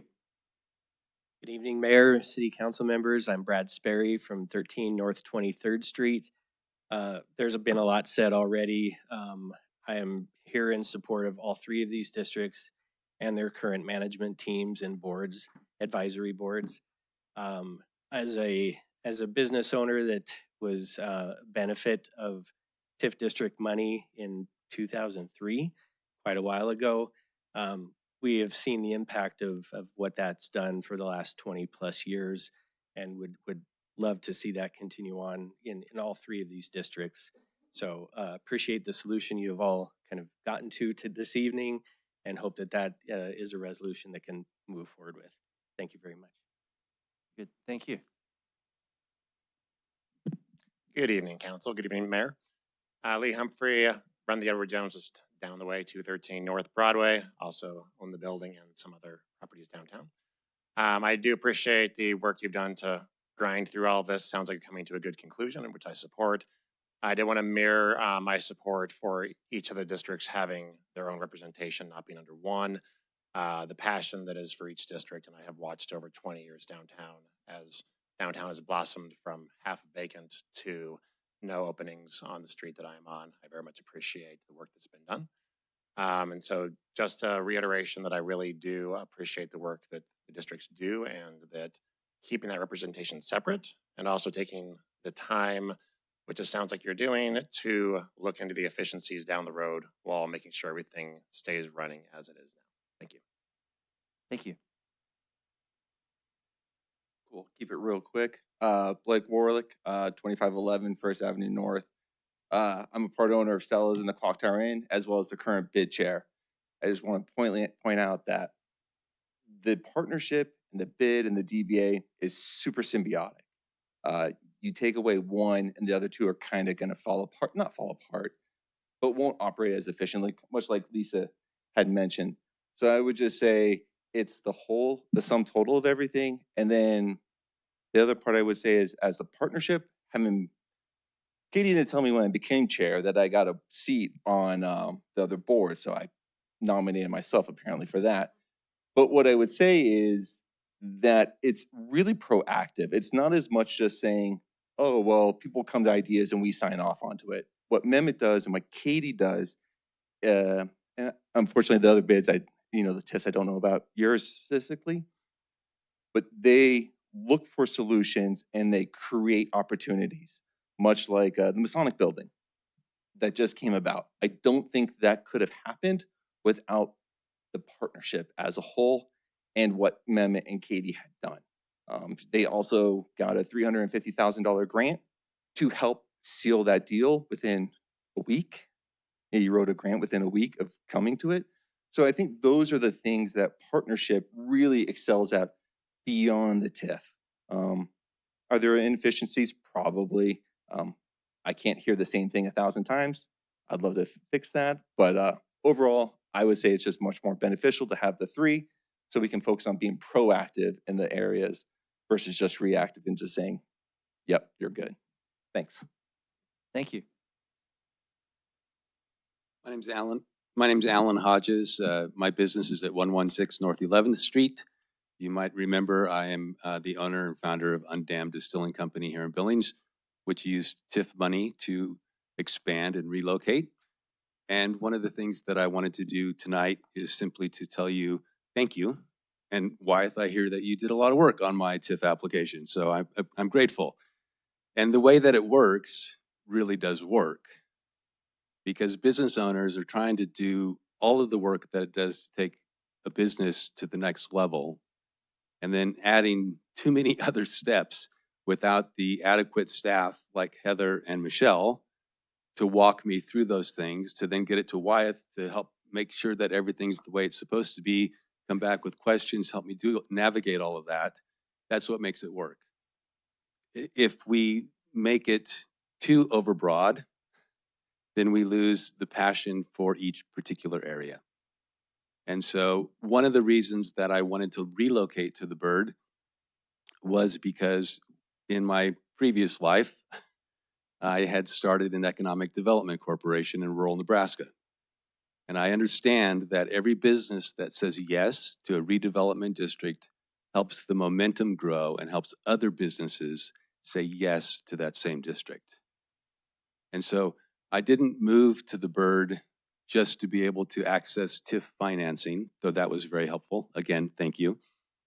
But also because I wanted to be a business owner that said yes.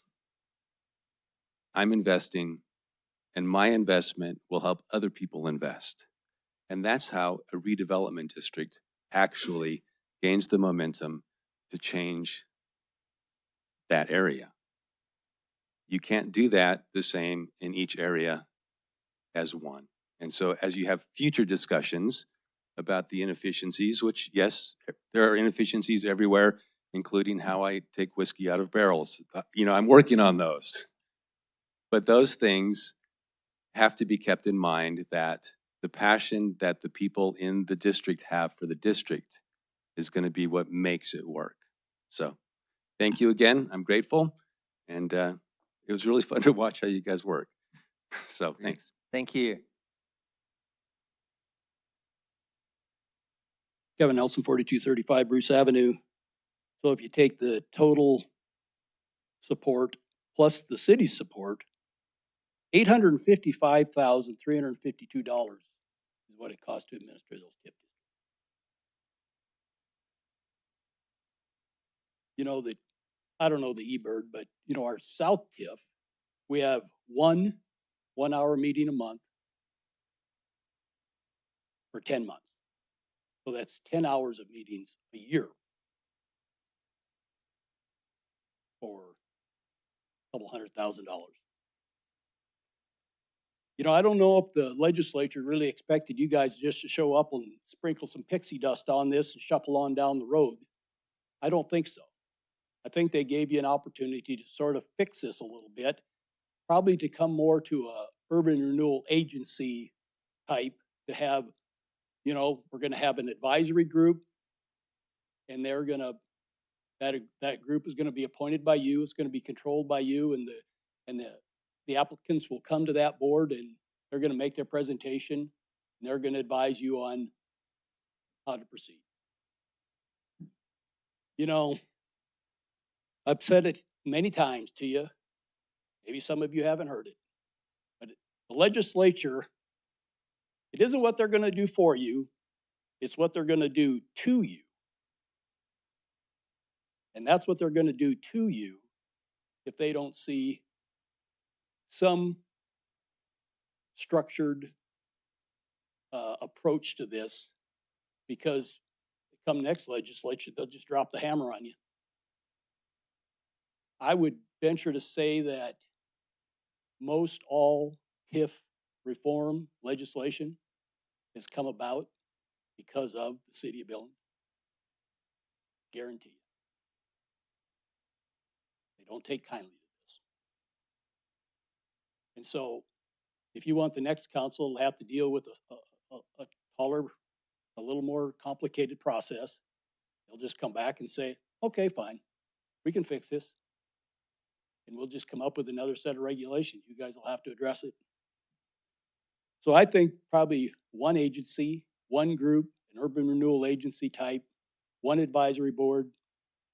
The applicants come to them, they bring it to you, simplify the process, reduce the cost and overhead. That's what they're looking for. And I think that's where they wanted you to go. And I think they're given the opportunity to go there, if you'll go there. If not, you will go there at some point. Thanks. Thank you. Next. Council, my name is Patrick Ulp, 1826 Avenue E, and I have been thinking tonight a lot about something that Councilmember Boyette said last week in discussions about making significant changes to the way our city government functions. And he asked, will this be of benefit to our community? And I think resoundingly, as we talk about potentially shaking up the structure of how things are right now, the answer is almost to a person, absolutely not. This would not be helpful for us to change. If it ain't broke, as Councilmember Kennedy said, don't fix it. We talk about the operating costs being 660,000 or 800,000 or however much across these birds. It might, I think it's a gross oversimplification to say that if we were to consolidate into one unified structure, that would somehow be of great benefit to our community. It represents a very, very, very, very, very small portion of our budget relative to what we spend every year as a city. And I don't think that consolidating and eliminating the institutional memory of 3 separate districts with 3 separate communities and sets of interest serves the public or anybody here. So I hope that we haven't beaten this to death completely tonight, but also I think just keeping things as similar to the way that they are makes the most sense moving forward. Thank you. Very good. Thank you. Next. Hello, Hillary Rothstein, 3390 Canyon Drive. This is my first city council meeting, so go easy on me. Welcome. Hello. So I'm like a 5th generation Billings native. And around 2017, I realized I really don't know how my city is run very well. Luckily, my boss at the time was a former civil servant, and I said, "Hey, how do I get introduced to how the city runs things?" And he's like, "Well, why don't you start going to some city council meetings?" And I said, "Yeah, right. We'll do that." So I said, "What else do you got?" And he said, "Well, there's lots of different government places that have like monthly board meetings and stuff like that." So I went onto the city site and I saw uh, the TIF districts and I saw the eBird in particular. And I read their master plan and I was very impressed with it. And so I decided, hey, why don't I go to the board meeting? Because all of the board meetings have to be public so the general public can go. I'm not a landowner. I'm not a business person. I don't own any business. I'm just as general public as you can get. But I wanted to go to this board meeting and I did. And the first time I went, I was sick as a dog. I couldn't even talk. I couldn't even introduce myself. And I had no idea what they were talking about. I still don't sometimes. But they were so happy to have me there as the general public. And they were so welcoming. And sick as I was, I understood that these people really cared about Billings. And I came back to the next one, and the next one, and the next one. That was back in 2017, and I'm still going to the public board meetings when they have them and when I'm not busy. I just want you guys to know that as an unbiased character witness, these are really good people. And I don't mean to be redundant, but please listen to them. Thank you. Thank you. Thank you for your interest and involvement. Any other public comment before we close the public comment period? I'm going to close the public comment period. No one is standing up. No one's moving to the podium. So public comment period is closed. Council, it's back to you, but I think we have a direction, and I'm assuming that this includes Wyeth working with our directors. Do we want to clarify anything else, though, about that direction, especially at the staff level? When, how, who's involved, anything like that? Or we're just going to let Wyeth and Chris and the directors figure it out and come back to us quickly with some sort of status report. Even if it's not a final product, I would recommend coming back with some sort of status report sooner rather than later. Councilmember Neese? Thank you, Mayor. I think it was discussed as when these members are appointed by that, as far as being applying or being recommended, are there going to be qualifications we're going to want to see from each of the different positions? Do we have to set that, those qualifications, especially for the city appointed, county, and school district? That's a question. Assuming 2-500 applies, that creates certain minimum qualifications, age, voter, things like that. We could depart from that theoretically, but those at least would apply. But you're talking specifically county and school district is what we would want to see. My understanding, Gina, and this is really a question for you, is according to statute, those people are referred to as representatives. That's the word that's used twice, of the school district and the county. In my mind, representative means they have been approved by the county and the school district. Doesn't mean that we have to approve them, but they wouldn't be the representatives unless it was at least coming from them. I think the question may be, or it should be, would we want to tell the school district and the county that we have certain things that we would insist on, but personally, I doubt it. Okay. Okay, just raising the question. Okay. Raising a question. Okay. Time frame for staff to come back. Do we have a target maybe from you guys? You've been looking at a calendar, I think, over there maybe. So Chris? Comply with the statute. So we have October 1. We're not going to wait until late September, but this isn't the only thing on our plates. We need to have this. So you're making the appointments by the deadline. We extended the MOUs to October 1 to mirror this, to line up with the state, that's what our marching orders on timeline. Okay, would it be fair to get some sort of status report at our next work session in 2 weeks? Sure, that might be yes, we can give you a status report. Okay, yeah, I don't think anybody's expecting a final product, but some sort of status report and direction, issues, that sort of thing would be great. Other things, Councilmember Brassmeyer? I said I'd make a motion, Chris, if you needed one. Do you need one? Or are you clear? I mean, I also took the over on 9 o'clock, so I'm trying to filibuster a little bit. Because I got no faith. I had no faith walking in that we would be able to get this done efficiently, so. Well, I'm trying to learn from the past. Motions and clarity are always beneficial. So if you guys want to be clear about something, I just hope that doesn't turn into a big dialogue. What I hear is as simple as possible, comply with the law. Okay, I'll lose the bet and get out of here. Very good. Anything else, council members? Okay, I think we have a wrap then on item number 2. That was our final item of business. Our agenda, though, does ask for the city administrator to highlight any upcoming agenda items that we might be interested. Chris, did you want to take this opportunity? I don't have anything specific for you. Next week, you've already seen that package pretty light. So after a couple meetings, that's what we've got for next week.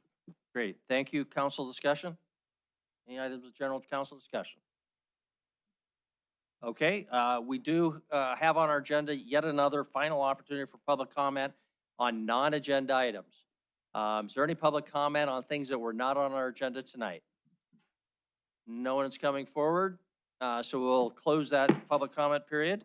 And with that, we are adjourned. And thank you, all the members of the public, for your participation.